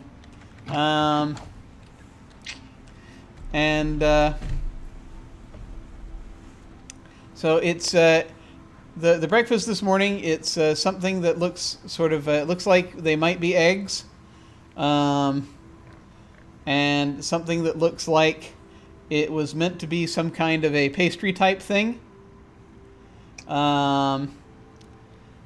With some kind of gravy on it.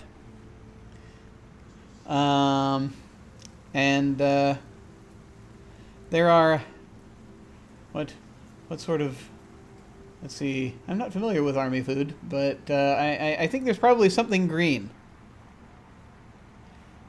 I'm not entirely certain they've determined what it is. It is perhaps a vegetable of some kind.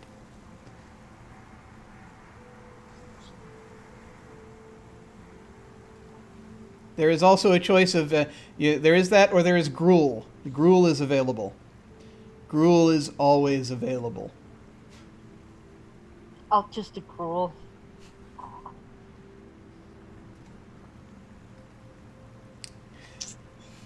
Currently, Alright. the good father is attempting the eggs. Okay. Those of you who are not aware that something might be up with the ingredients this morning and are eating in the mess tent, I need you to press your luck. Okay. Yup. Yup. I need to grab my stats. I need you to roll plus luck, please. Yikes, here we go. Oh, that's good. Okay. Okay. Captain's gold and silver are safe. Yay. Oh, Yeah. that was my only concern. The good father has experience, and so always requests with breakfast some ketchup to smother whatever it is that is being consumed. There is this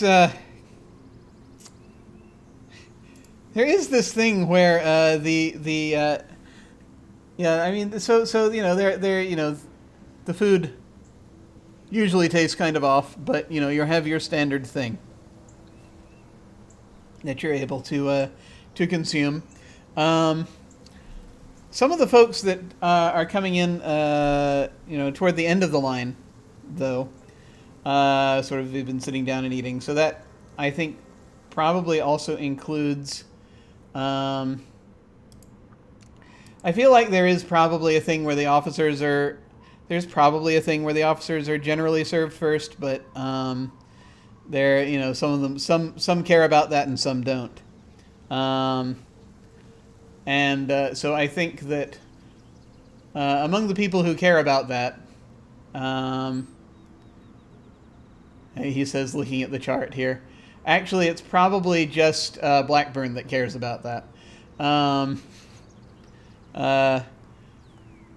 O'Malley, I think, feels is kind of, sort of, but is more is fine with eating with everyone else. So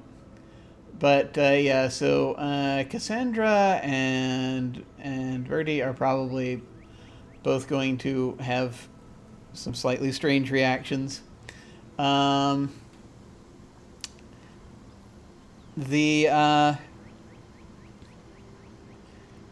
think that I think Bertie Klein figures out within seconds what's happening, and just sort of shoves his tray back and goes and picks up something else.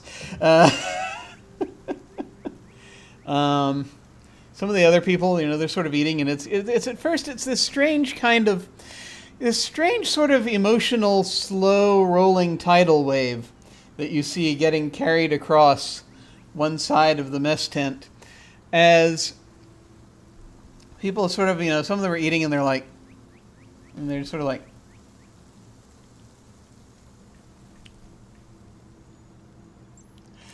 and then some of the people have started, like Cassandra and a number of the other folks have just sort of started grabbing like the bridge of their nose or touching their faces, and it's like some folks, their faces are turning a little red, and so I'd say it's a good third of the people in here at least.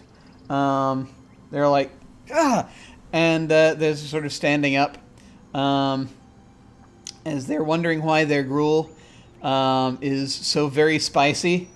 And they're wondering why their eggs taste so sweet. And there's this moment where someone kind of one of the nurses stands up. She's like, "Oh my God!" and her face is red, and she's sort of panting out, and she's like, "Do I have a temperature? I feel so warm. I think I might have the fever." And then immediately everyone around that table scatters, as they're sort of looking, as people are standing up and they're coming over and they're like trying to feel as that now there seems to be a group of people in the tent who are now convinced that they have Korean hemorrhagic fever. And they're like, oh God, and they're trying, everyone's taking each other's temperatures, and so as chaos is slowly erupting, and I go over to Egan and I pat his shoulder and I said, "Did a good job here, Aggie. Did a good job." I switched them all. And Klein sits down next to you. Bitch. Klein comes over and sits down next to you. To both of us? Yes, and he's just kind of smiling. Get real quiet. He looks at you. Morning. He says,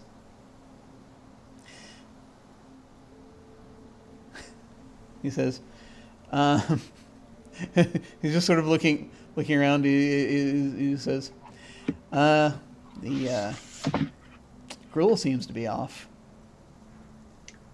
I think you need to talk to Nixon about that one. Yeah, Nixon.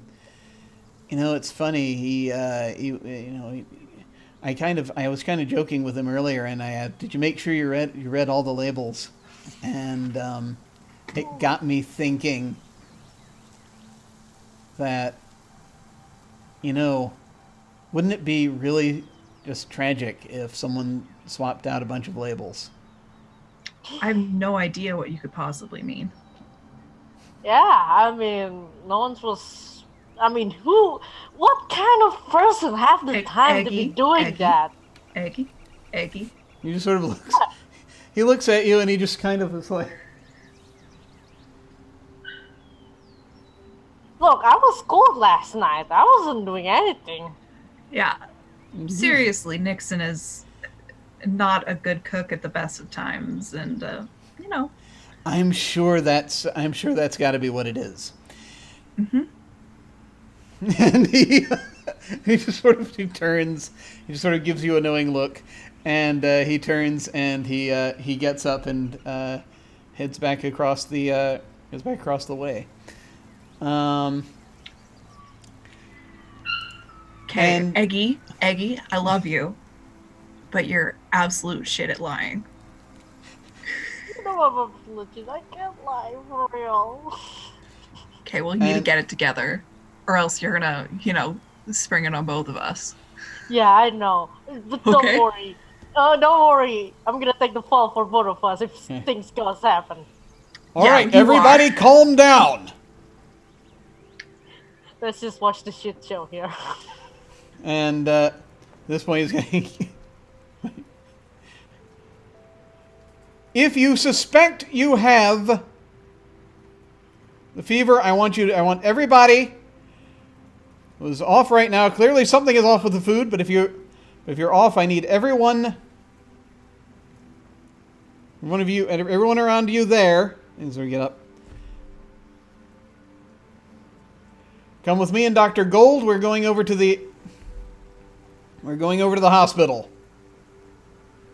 Oh no. Isaiah just stands up, downs his coffee, and heads out. The man has his priorities in order. Caffeine is number one.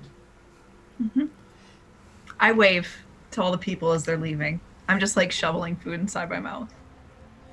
Same with Egan, but he's doing it in almost choking manner. He almost choked on his food, just trying to rush it all in. He gets now, so he basically gets the people are sort of running and panicking a little bit, but he's kind of gets things calmed down just enough to get them into a line, and you see this line out the hospital tent of people who are having trouble with they're having temperatures now. They're not feeling well. They're all feeling very warm. And they're concerned that they might have the hemorrhagic fever. And so they have to check all of them out, because that is procedure. I just look to Clark and be like, do they really have that much spice in the supply? I mean, what? I mean, considering everything else we've been eating, it's tasted like just eating paper. You would think that they wouldn't have any spices in there at all. I mean, I was eating the same gruel, but didn't taste spicy at all. Then again, I've been eating spice all my life, so. Eh.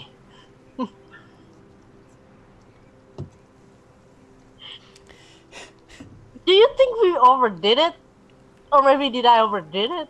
I mean, Yeah, you might have just like a little bit, but I think it's gonna be fun in the long run.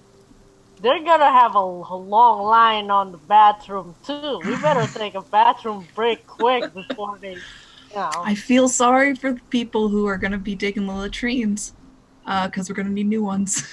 Oh yeah, we're gonna need new ones. We better Yep. get. That might be one of your jobs, not mine. Oh shit. You just briefly consider that perhaps you've lucked out being on rat patrol. Yeah.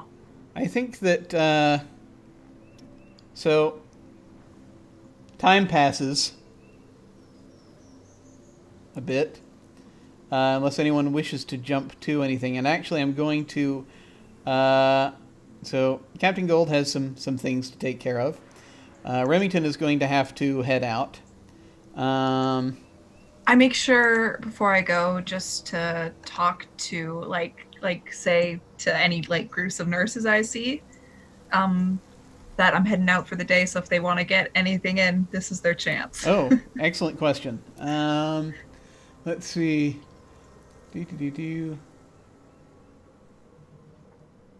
Yeah, I think we're just gonna we're just gonna do a push your luck roll right now just to see what happens with that. He's categorically unlucky. That's unfortunate. Do you have any Yeah. moves that you can? Oh dear. No. Yeah. So.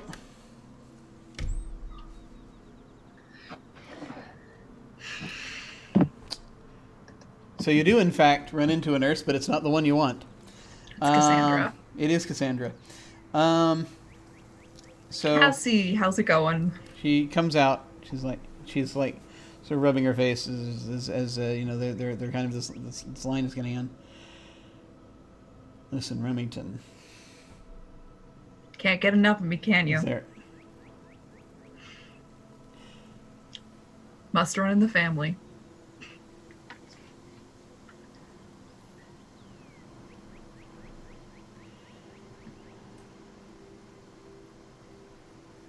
I need you to find something out for me. Me. Yeah. Yeah, go ahead. What do you need? Pains me that I actually need Me. this for something. Yeah. Yeah, but it's you're probably going to see her and I need to know if you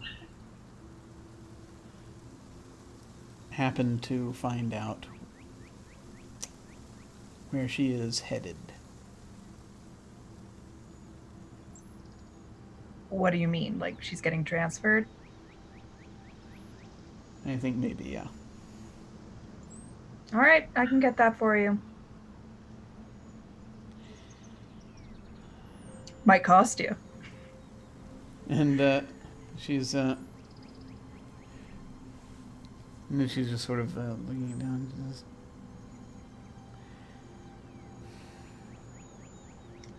I'm just teasing. I'm- You know that, right? You know that? Damn it, Remington. Look.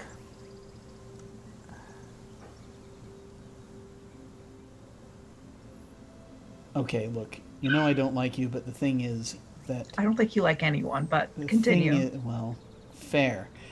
The thing is that you're a damn sight better than possible alternatives, and I just want to make sure she's going to be okay. Okay?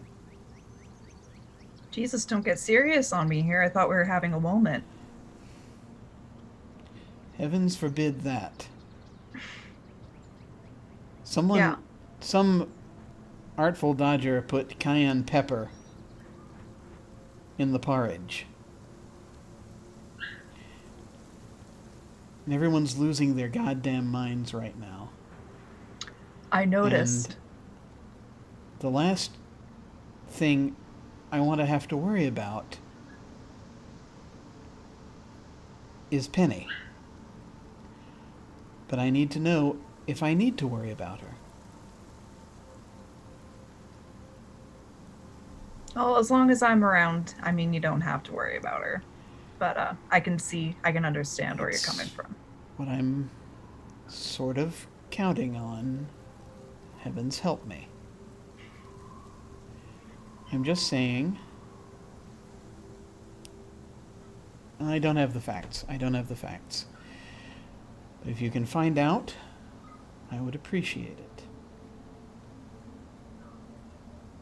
It's no problem. I know what it's like to care about your family.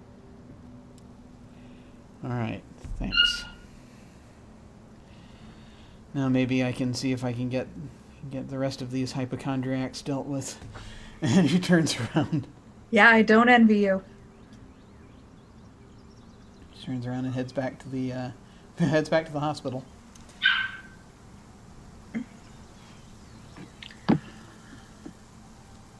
So yeah, the nurses are very held up right now, dealing with this problem of people and containing the fever and all that.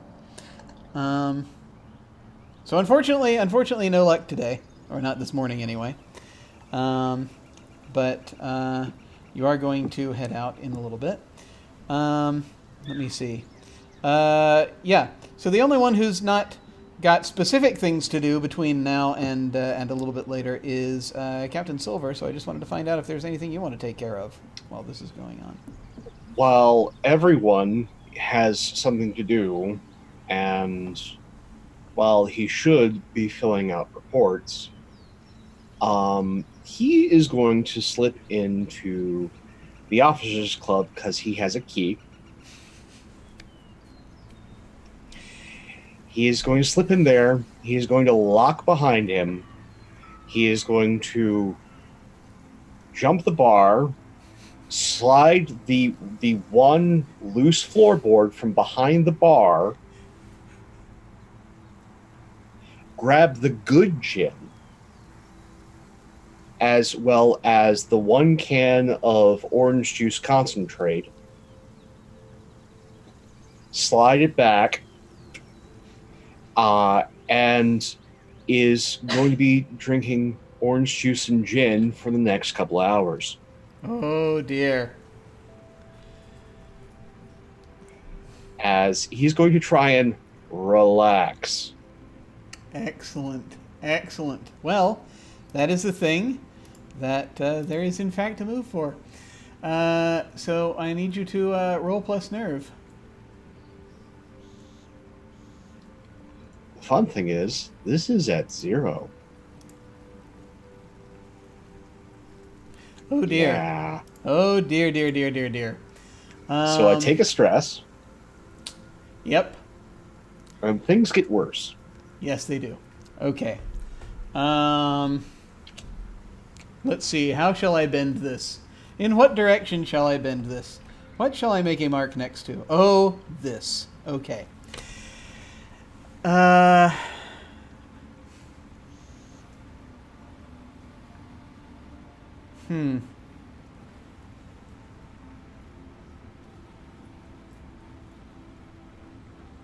Yeah. Yeah, I think we're going to do it this way.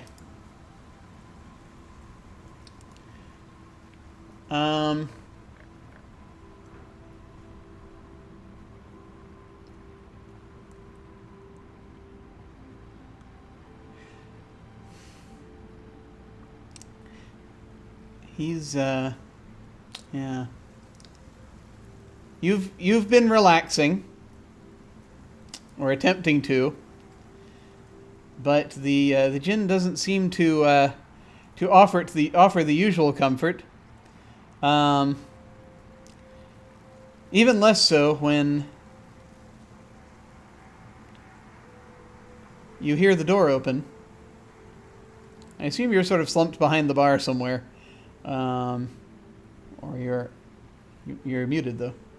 At this point, I believe he has set up a bunch of the glasses in a small castle. Not on the bar, but on the ping pong table, where he has set up court.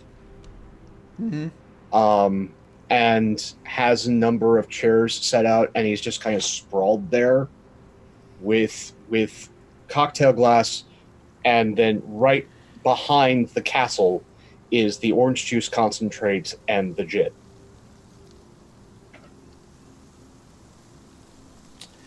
So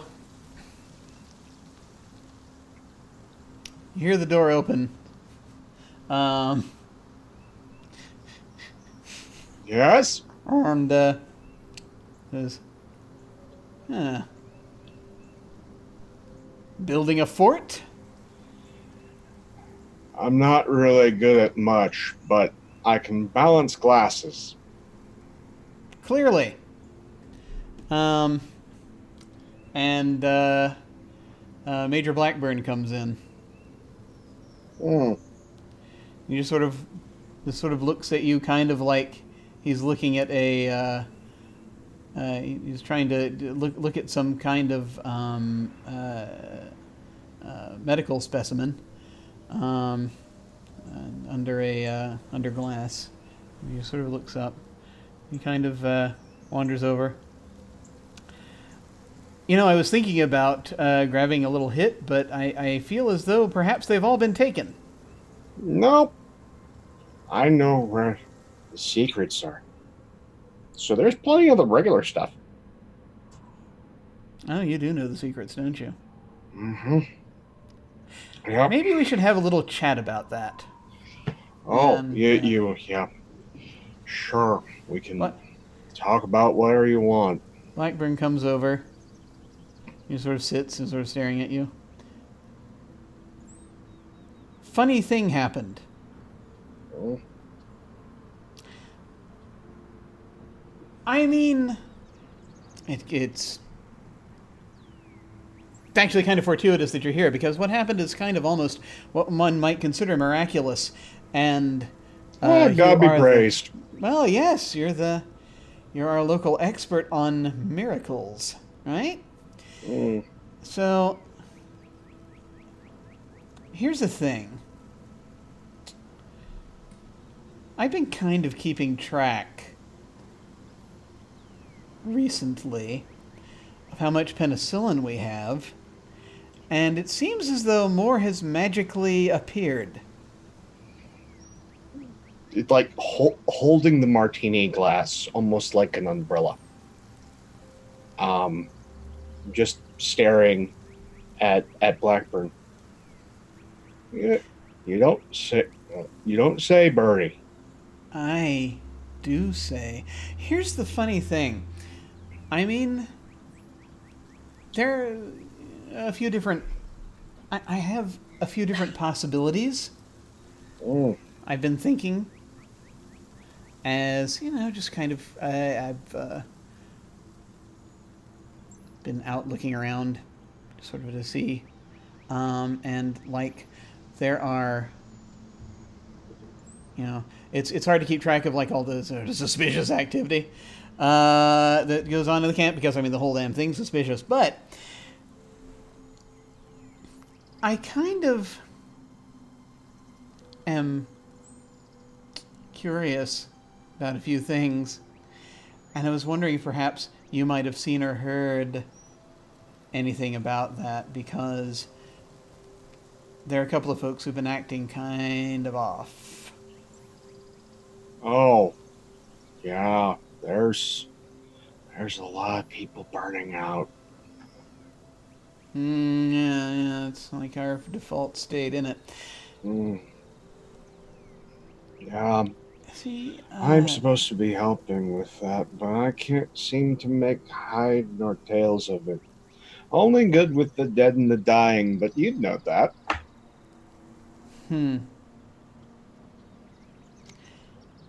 Oh. I mean, does Charon need to hang up his cowl? Does he have a contender for his job? Oh, well, I'm not the one that performs the miracles. It's you guys. Yeah, but we can't exactly crap out penicillin. That's the interesting thing. Oh no, that's that's just a matter of going shopping. Oh, yeah? Mm, Just a matter yeah. of going shopping. Is there Yeah. a supermarket that perhaps I missed? Yeah, no, if we need more penicillin, you just have to go past Northeast. There's a hospital that's bombed out. They've got supplies. Interesting. Huh. But again, you gotta make sure that no one who's important goes up there because it's dangerous.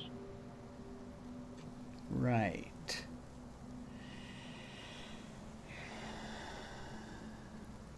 So, I mean, I'm not like a stickler for this kind of stuff. So, I mean, I don't want to necessarily lean in too many directions here. I am, however, just a tad concerned. And, so, I'm just going to ask you directly. Has, you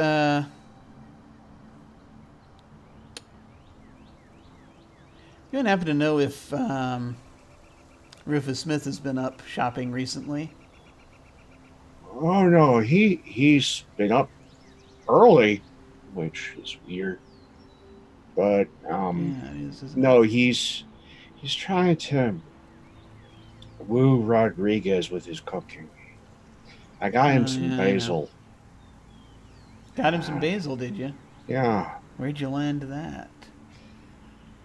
Oh no, that was at the village. At the village.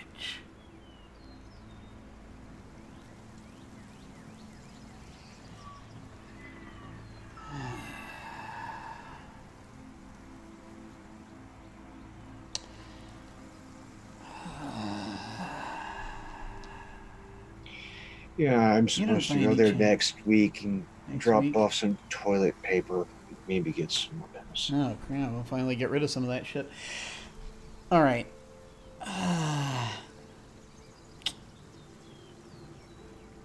Jesus Christ, you're putting me in a hell of a position here. Okay, look. Christ has nothing to do with this, though he works in mysterious ways. Yeah, give him time. Then you might be about to make a bunch of people disappear. Listen.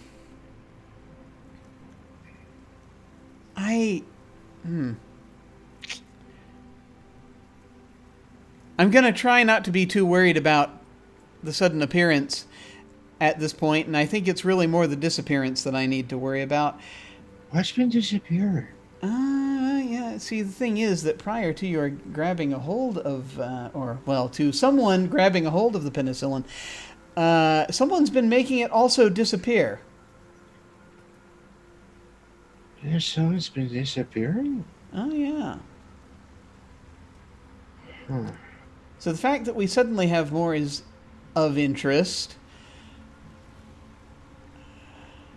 You don't know anything about it disappearing, do you? Oh, I only know when it comes in. Okay.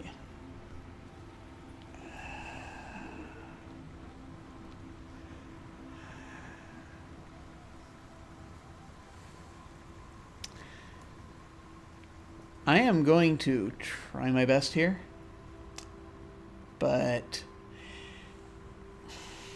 Well, that's all we can do I is our need to. best. Oh, I know, right? Here's the thing. I mean,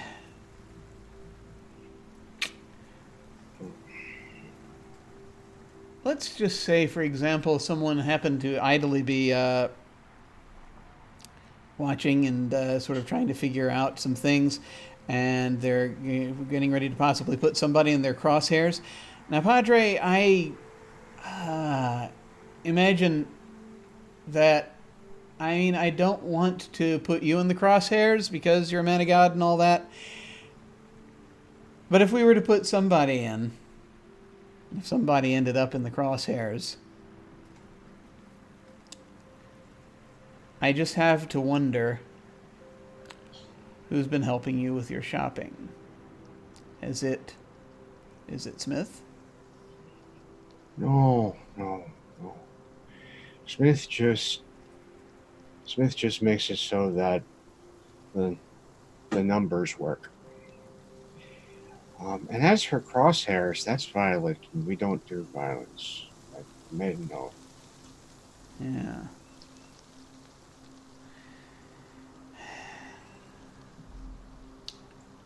All right.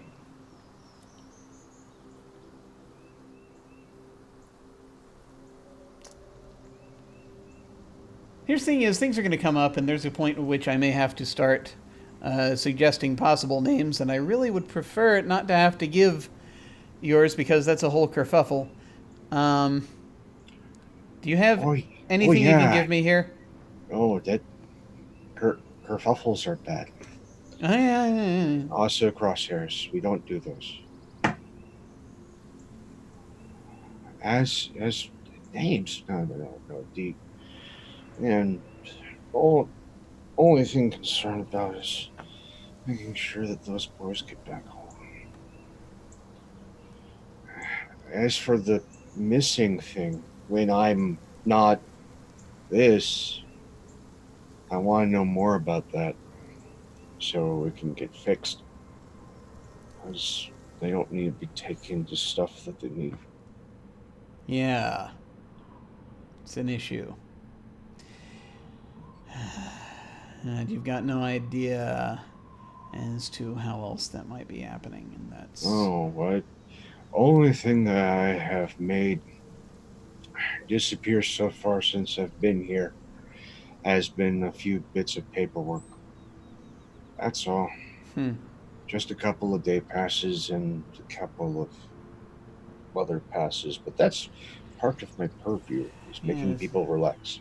Sure. Okay, well... That, and I might be getting rid of some of our mountain of toilet paper, but that's next week. Oh, yeah. Yeah, you said. That's, I mean, I'm all for that. Right, that's right. I need This is going to get supporting crazy. equipment. Things are going to get crazy soon. Do you know where I can get some actually weights? stop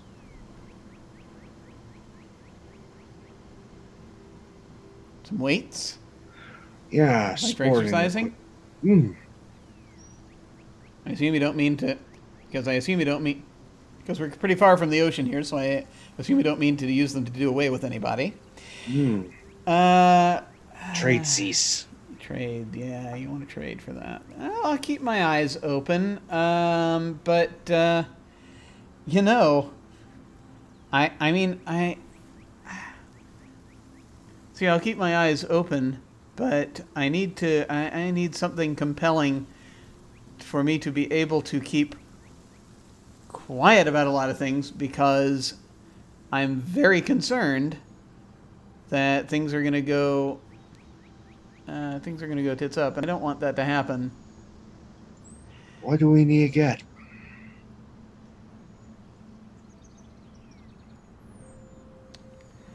Yeah.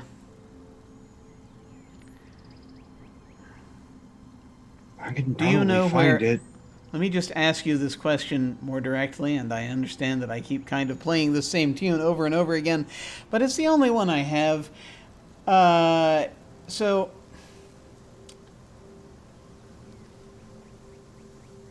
Smith does a certain amount of shuffling. I've heard something. Thank you so much. Thank you for the raid, folks. Hello.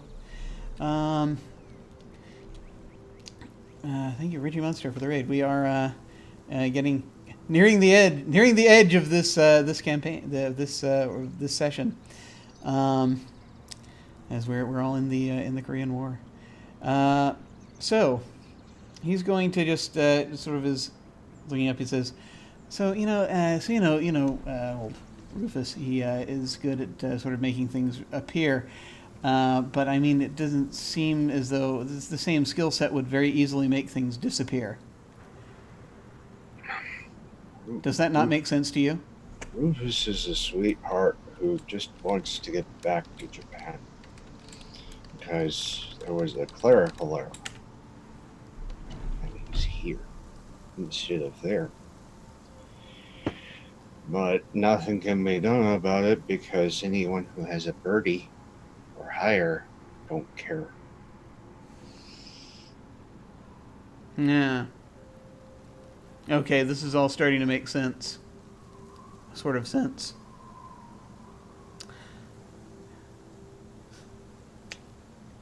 Thanks. I think you've helped out a great deal. Go with God. Oh, yeah, someone's going to need him. I don't know if I'm going to, but someone's going to. Yeah, you might want to... Might want to leave at least a little bit of orange juice there. I think someone's going to need the vitamin C very soon. And Blackburn gets up and is just sort of shaking his head and heads out of the officers' club. Shortly after he leaves, finding a bag of pretzels from behind the bar and using that as a pillow, he curls up underneath the ping pong table and passes out. Oh my gosh. Okay. I want to do a we're past the end of our time here, but I want to do a quick go around and just get one or two more little things in. Just as things are sort of moving in one direction or another, without necessarily going into full scenes. But I will say that at some point, Egan, as you have been working doing rat catching for quite a while today, and as you are sort of over, and a lot of it ends up sort of focusing over by the trash dump. But are there any particular strategies you want to employ? Anything in particular you want to bring in as you're doing this with a bunch of other folks? Well, if it's about the rat catching, there's always the bait and, rat poisons and all that. And also, there's always a thing where we try to find the rat nest and just take care of it all.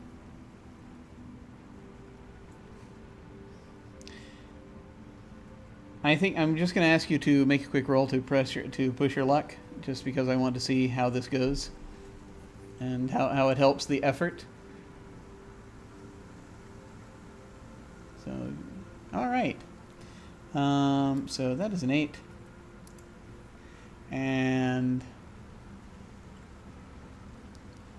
you barely manage it, and there's a cost.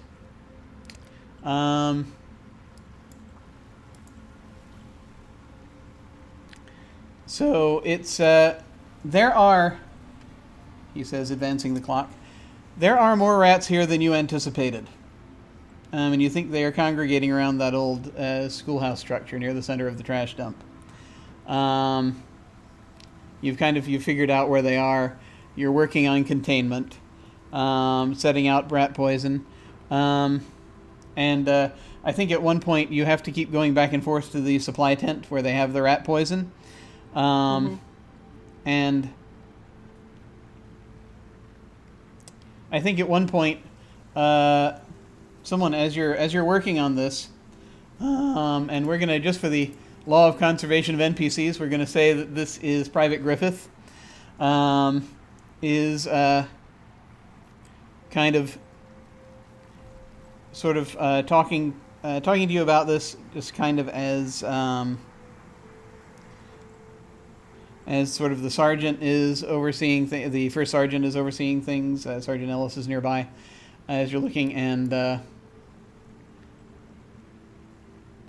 you're kind of coming out once again.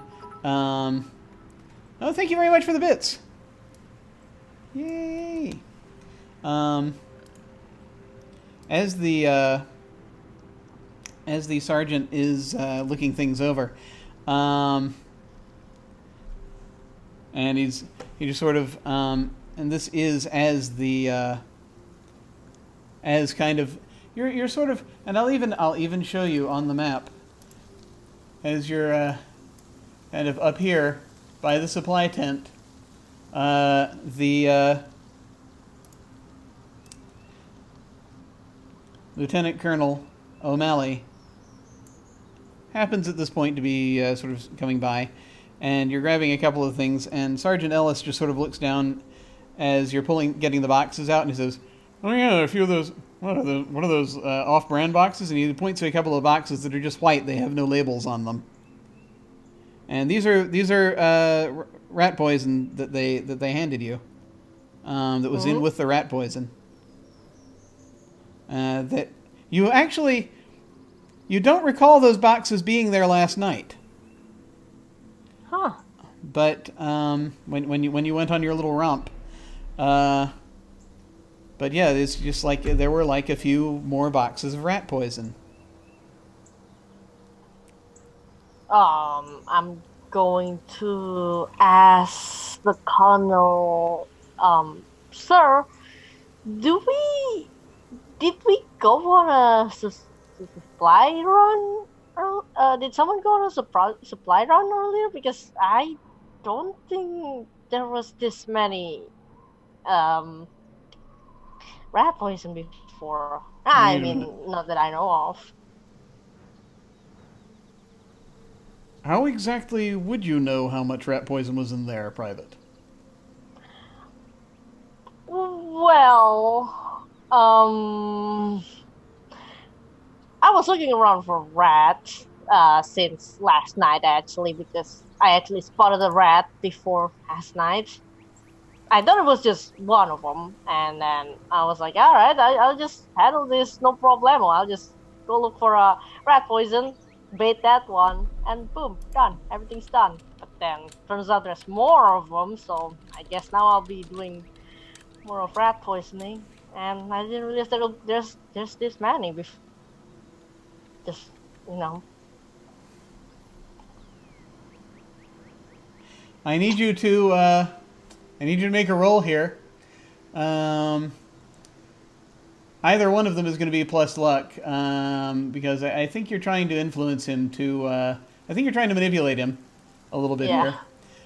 So yeah, I need you to roll plus luck, so we can see if he's going to accept your explanation here, or if something else is going to happen. 7. All right.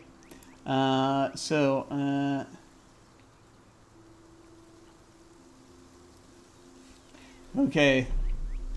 So he says, as he's looking at you, he says, "Well, good job checking around the supply tent for rats, but I think,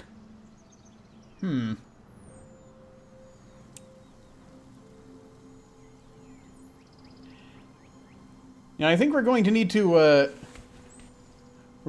make absolutely certain that they don't keep getting into things around here. What do you So suggest? I'm going to have you. I think I'm going to put you on some special duty in a little bit. Special duty? Yes. What will it be? Very, very important and sacred duty, Private. It is someone that needs to be kept absolutely safe and made sure that they don't get harmed by these rats, and I think you might be the one for the job. What do you mean, sir? And I'm going to come back to this in just a moment, as we're going to see what it is that the Lieutenant Colonel means. But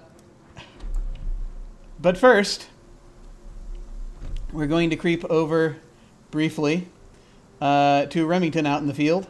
If you'll bear with me, I know we're running way over, but if you'll bear with me for just a few more minutes, we're going to creep over to Warrant Officer Remington, and You're gonna have me do another maneuver roll. well, actually no. Oh. I'm going to say you've driven this route, enough, and there are no hostilities currently. I'm going to go ahead and have you you head out. But so at this station that you arrive at, the division clearing station, I will say that Penelope is there. Does she prefer to be called Penelope or Penny? She's fine with Penny. Okay. Clark's a nicknamer, so he's gonna Yeah. call her Penny. Oh yeah, no, she's absolutely fine with it. It's Cassie who doesn't like being called Cassie. Oh, but I do that on purpose. Yeah, exactly. Although she's kind of indifferent in many ways, but yeah. So, she is essentially you will have a few moments as you're kind of transferring the patients that she's up, and she comes over. Clark, I really was hoping we could steal a few more minutes, but it's we don't have long. Yeah, I heard you might be getting transferred soon. Did somebody say something? Well, your sister told me to check up on you. She wanted to know where you're going. Oh God. Yeah. Listen, she made me promise her, and I don't want to get on her bad side any more than I already am. You don't. No, it's all right. Look, it's not absolute here, but I think they're going to want to use me as a liaison in Wishambu when the Norwegians finish setting up shop. Liaison? That's impressive. I was going to tell you, but it means I'm going to be And away. Yeah. Yeah. For a bit. I mean, it's it's not too far away, but No, that's really good for you. You deserve the Yeah, you deserve the promotion. You do good work. But I mean, I've still got probably like a week or two before they're done setting up. So I mean, we could, if you're not, if you and the war aren't doing anything, maybe later tonight.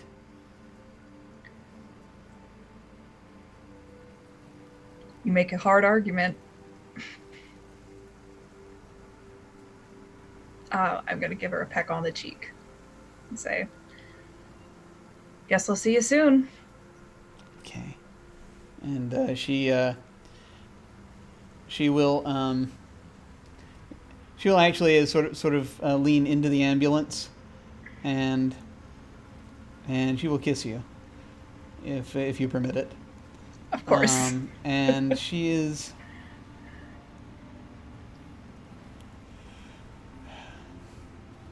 I'd like you to make use the eyeball thing here because there's something going on. There's a subtext, and I want to see how much of it you pick up. I wish I'd taken the move that helped me eyeball. Go ahead and roll plus skill, please.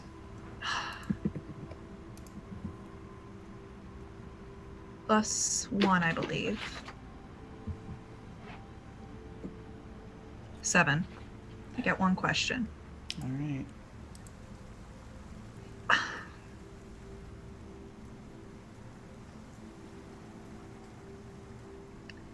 How can I get her to tell me what's really going on?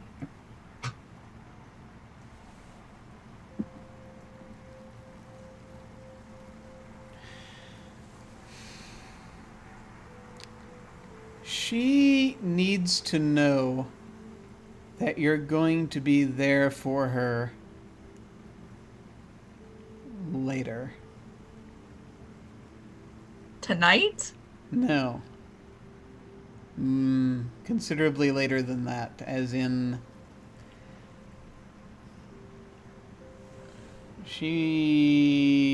There's something going on, and... Did she catch feelings for me? She's only going to feel comfortable telling you if she thinks that you're going to be around later when things change the way the war is going. You get kind of this sense of slight, it's not exactly desperation, there's a little bit of a this is one of our last kisses type thing going on. So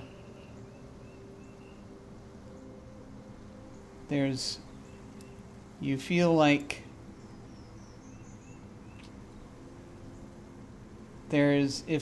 if she's going to tell you, as you get her to tell her what's going on, you'd probably need to make some kind of a promise.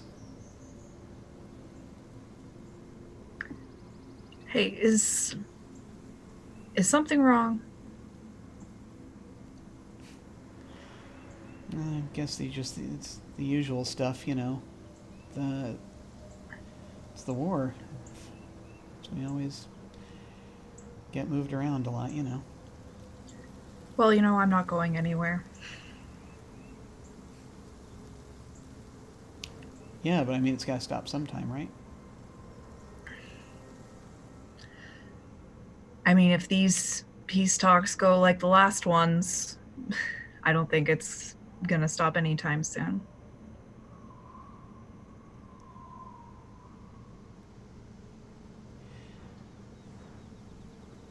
What if there wasn't a war? That's a good question. If there wasn't a war, I'd be back in Boulder, in the grease pit underneath the car.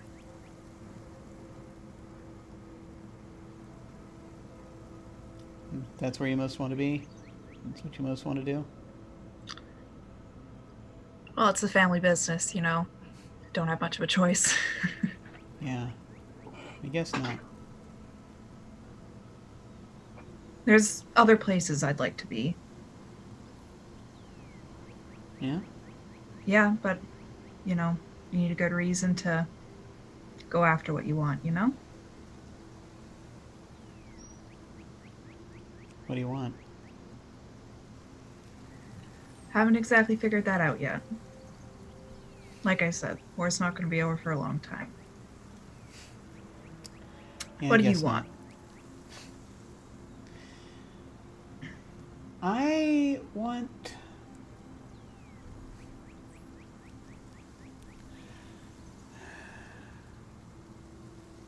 not to have to compete every second, And I want to know that I just want to know I'm going somewhere. I know the feeling.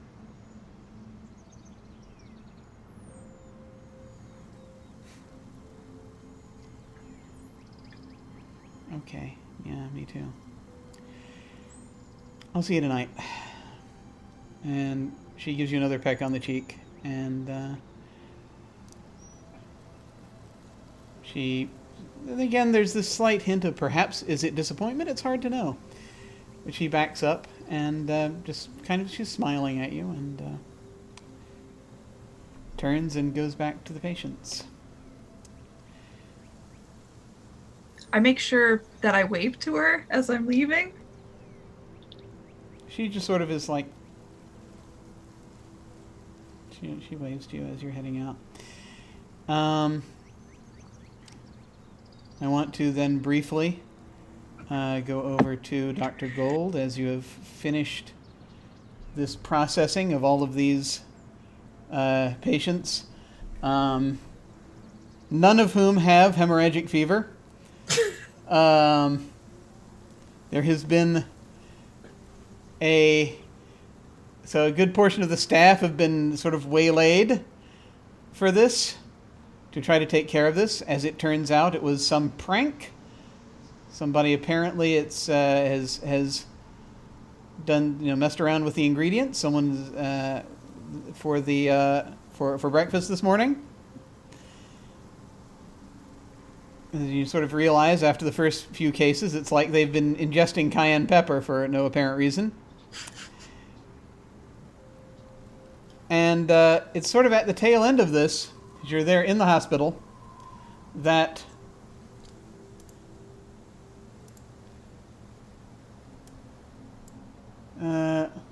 William Blackburn will come up to you.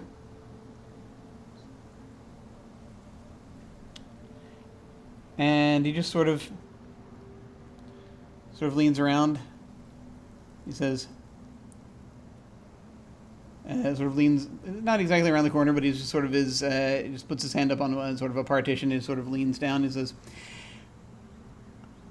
"So, I've been having some very interesting conversations, and I was wondering if you have come up with anything recently about the little thing that we talked about yesterday." I've been looking around, and I think I have something. It's not something solid yet. It's a whisper of an idea. Oh, yes? But I think it might be promising. Oh, good. That's good, because I've been kind of screaming into the void here, and there are a lot of things kind of going on that I really don't want to have to worry about, so if we can focus that would be great. I'll take care of it. Trust me. Oh, you'll take care of it. Okay. Well, let me put this to you a certain way. I think I have possibly enough if we absolutely need to start any kind of proceedings. Then I think I can point in enough directions now that we can get we can get things happening against the person in question should we need to go down that road.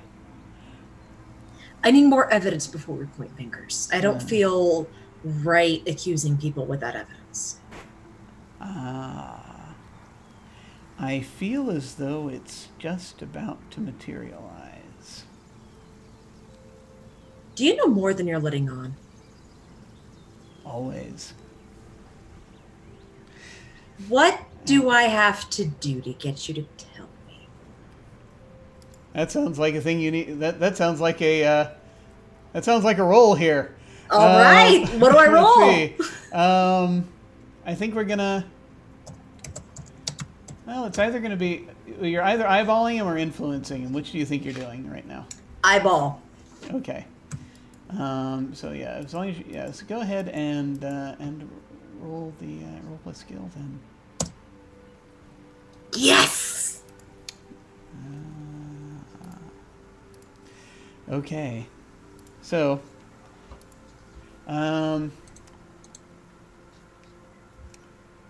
You get 2 questions. I presume one of those is how can I get Major Blackburn to tell me? Yeah. How can I get Major Blackburn to tell me what he knows? And what do I think Blackburn needs? Okay. So as he's talking about this, he'll say,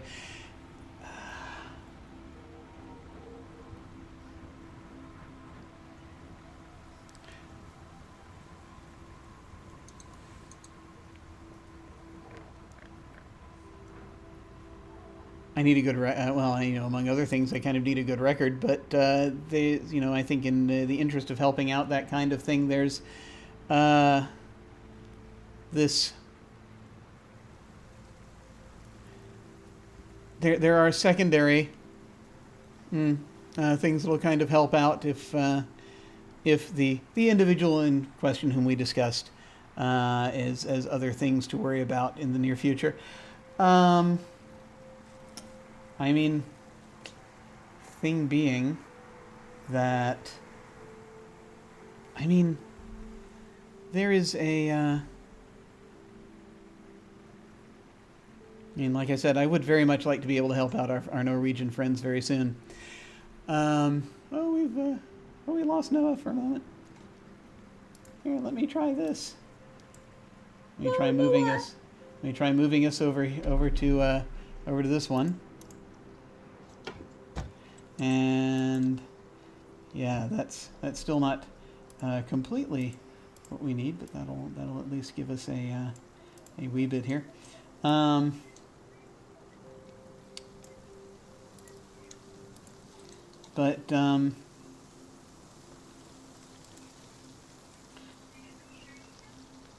Yes. Sorry, trying to quickly shift focus here. So we've got the we've got the cameras fixed real quick, and oh dear, and that will probably, and that'll do in a pinch until hopefully we can get Noah back.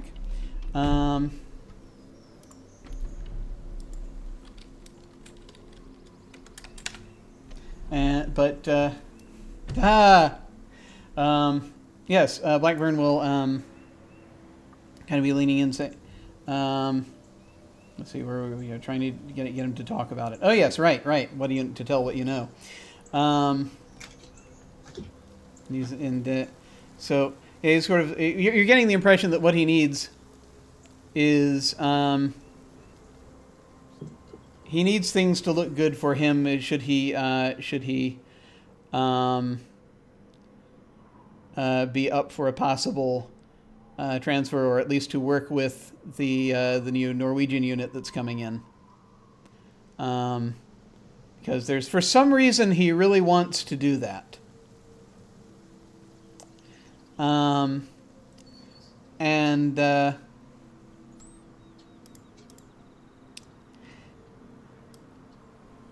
He, as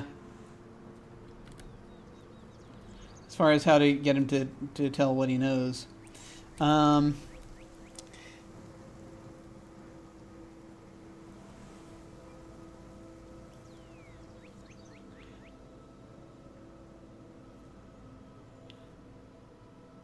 you know, if I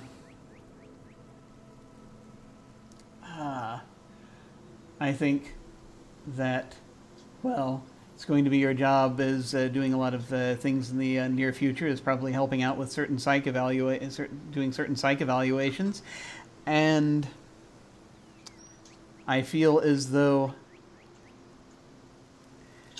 you know, I think I am perfectly stable, but I know that there are probably those who don't entirely think so, arguably.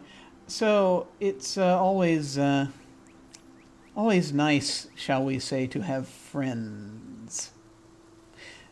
And so yeah, basically you get the impression that to get him to talk about what he really knows, which apparently is a number of things, you may have to guarantee sort of locking in help when he's when they're going to at some point probably ask for psych evaluations when it comes down to both getting him over to help out with this, getting him over with the Norwegian unit, and then also in possibly if you end up targeting, say, Corporal Smith, in putting him away possibly as well. So possibly one of those two things, or a guarantee in that direction, would probably be what would be needed to get him to talk.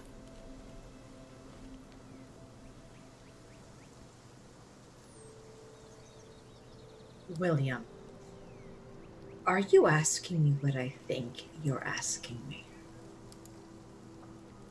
sometimes it is tricky to say in particular what anyone might be, officially asking or not asking. I'm just suggesting that I think that it is entirely possible for people to help each other in an environment such as this. Things go so much more smoothly when people help each other, don't you think? A bit of a quid pro quo situation. I mean, that is how the world works. Yeah, that is how the world works. Okay.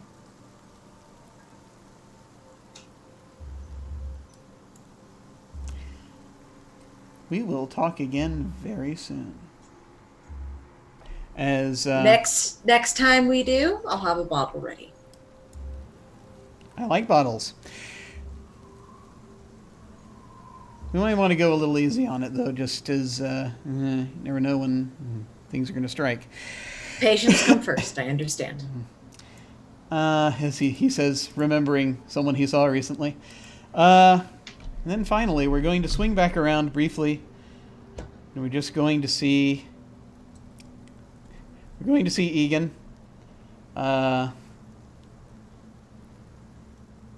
As he is on a very, very important duty. We see him emerging from the CO's tent, carrying a cat.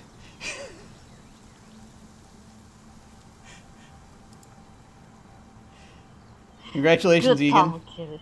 You've been upgraded from Rat Patrol to Cat Patrol, as you must now protect Camilla, the cat's camp, from herself, as she could get terribly sick should she pursue the wrong prey. Don't worry, Kitty. I'll keep you safe. I've had a cat back home. Actually, I got 3 cats. Well, now you must help take care of this one. And that, I think, is where we are going to end this session of MASHED. As we know that the most important person in the camp is being taken care of, that being Camilla. She's in safe hands. Don't worry, people. The That's cat right. is safe. Excellent. All right, folks. We're going to start heading out here, and so the time has come for us to do our outros. Once again, feel free to say where folks can find you and any thoughts about this session. As we head, this being the penultimate session, we have one more to go, folks. One more to go. Let us head over to Pope. Hey. Ah! Screams into the void. Hey everybody, Pope World Build here on Twitter and on Twitch. That was something. If you want to see more of me and something completely different, starting on the 6th of October, I will be playing Arn Anvil, Reformed Heel Wrestler, as part of the premiering of Madev7's channel here on Twitch, playing the dreadful beat of DJ Strahd, a Lasers and Liches interpretation of the Curse of Strahd. So, looking forward to that, and something that's a little more tongue-in-cheek and a little less bleak. I am feeling for the poor father, who is precisely where he should be, sleeping off being horrifically drunk underneath a ping pong table. We will see just how bad it gets, which seems to be the theme with this character, next week. And I just want to say to all of you watching, wherever you are, and to all of you here, my castmates, Jim, I love you all. And just for my castmates, I hate you all. Excellent. Excellent. I haven't even done anything to you yet. This means I've done my job. Not directly. Oh, wonderful, wonderful. I can't wait. I can't wait. Let us now move around to Pepper. All right. My name is Pepper. I am maybe them 4815 on Twitter. You can find me on AO3 with the same handle. I am thrilled and excited to see where this whole Blackburn thing is going. This just came out of left field for me. So I have no idea what's going to happen and where this is going to go, and I want to explore it more. Indeed, indeed. Yes. This is going to be very interesting. This is going to be. I feel as though I should drop a hint, but I will do that in a minute. Let us now move over to Noah.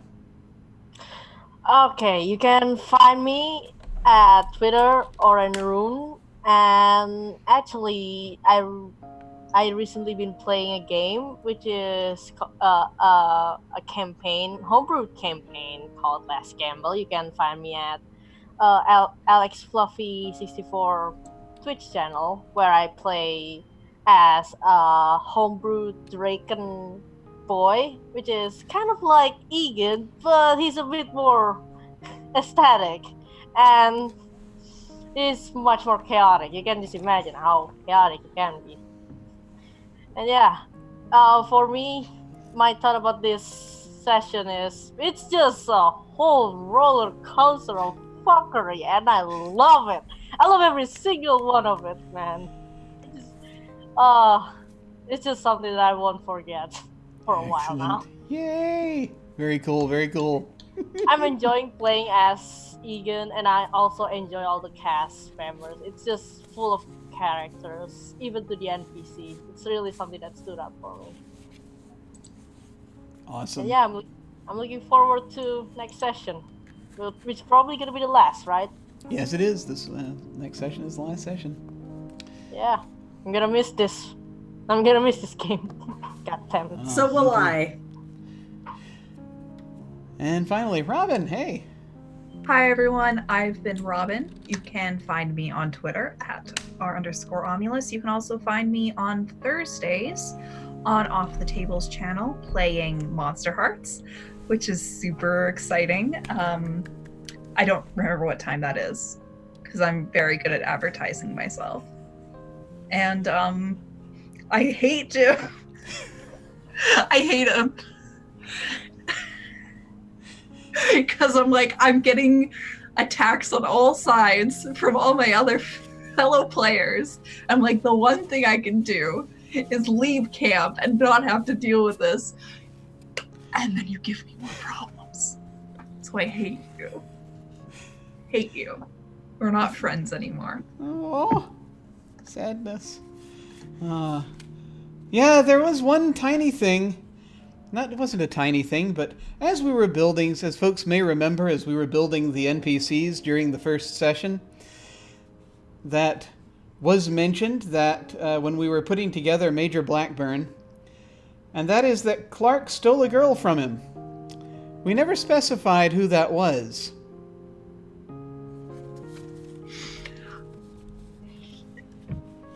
Everything. I hate everything. Thank you so much for watching, folks. It is much appreciated. Once again, I am Jim Ryan. I'm feeling considerably more evil this evening. I don't understand why, but I think I feel as though I'm recovering, and that's a good thing. You can find me at OtherDoc on both Twitch and Twitter. My website is jimyesthatjim.com, where you can find my Geek Observation podcast and links to my various other podcasts, audio dramas, writings, and such. I've got links down below to my website, Twitter, and YouTube channel. Coming up on this channel, on Saturday, we have the continuance of our Invisible Sun campaign coming back, The Edge of Paradox. I left them on a boat. I kind of had to take some time out as I was recovering post a minor operation, but which, you know, it's kind of funny if one has a minor operation in the middle of a of a small campaign, a short campaign about surgery. So we'll call it research. But we are back, and so we're bringing that back, and hopefully we'll get them off that boat. On Sundays we do one-shots here. This Sunday we're going to be doing For the Queen. It was a wonderful storytelling game, and I'm very much looking forward to it. And then I think we just circle back around to Tuesdays. 1 week from today, we will have the conclusion to our short campaign here. And I have loved this so much, and I cannot wait to see what happens with everything that we now have in place as things come to a head. I do have signups currently open for next month's short campaign, which will start probably around the second week of October or so. That is Don't Rest Your Head. That is horror. It's October. That is a game that's sort of urban fantasy horror where people are playing superpowered insomniacs, fighting nightmares in the mad city, which they can only see. You stay awake long enough and you can see the nightmares, and the nightmares can see you. And I'm very much looking forward to doing a multiple session thing of that, because I've only done one-shots on this channel, and I want to see how things develop over a short campaign for that. So signups are still open. They're going to be open until a week from tomorrow, Wednesday, October 3rd. So if you want to sign up for that, again, you can click on the sign up link. Wednesday, October 2nd. I don't know my dates anymore. Wednesday, October 2nd is when that closes. So yes, if you want to click on, anyone who wants to sign up, you can click on the sign up link down below, or go to jimyesthatjim.com and click on game sign up. As always, beginners are more than welcome. When we hit the end card, I'm going to send a raid over to, let's see, I'm going to raid, let's go. Okay. Actually, yeah. I'm going to go ahead and raid Jess over on the GoJG channel, as I don't think I haven't had a chance to raid her much lately, and she is playing the Untitled Goose Game, which I have recently looked into and is a freaking delight. So if anyone would care to, and she does a lot of role-playing, awesome role player, some of which does take place on her channel. So if anyone would like to accompany and just sort of hang on with us as we head over there, feel free to do so. That again will be when we hit the end card. Come over and say hello. And that is that. So thank you very much for watching, folks. It is much appreciated. Take care, and I will see you next week. Farewell.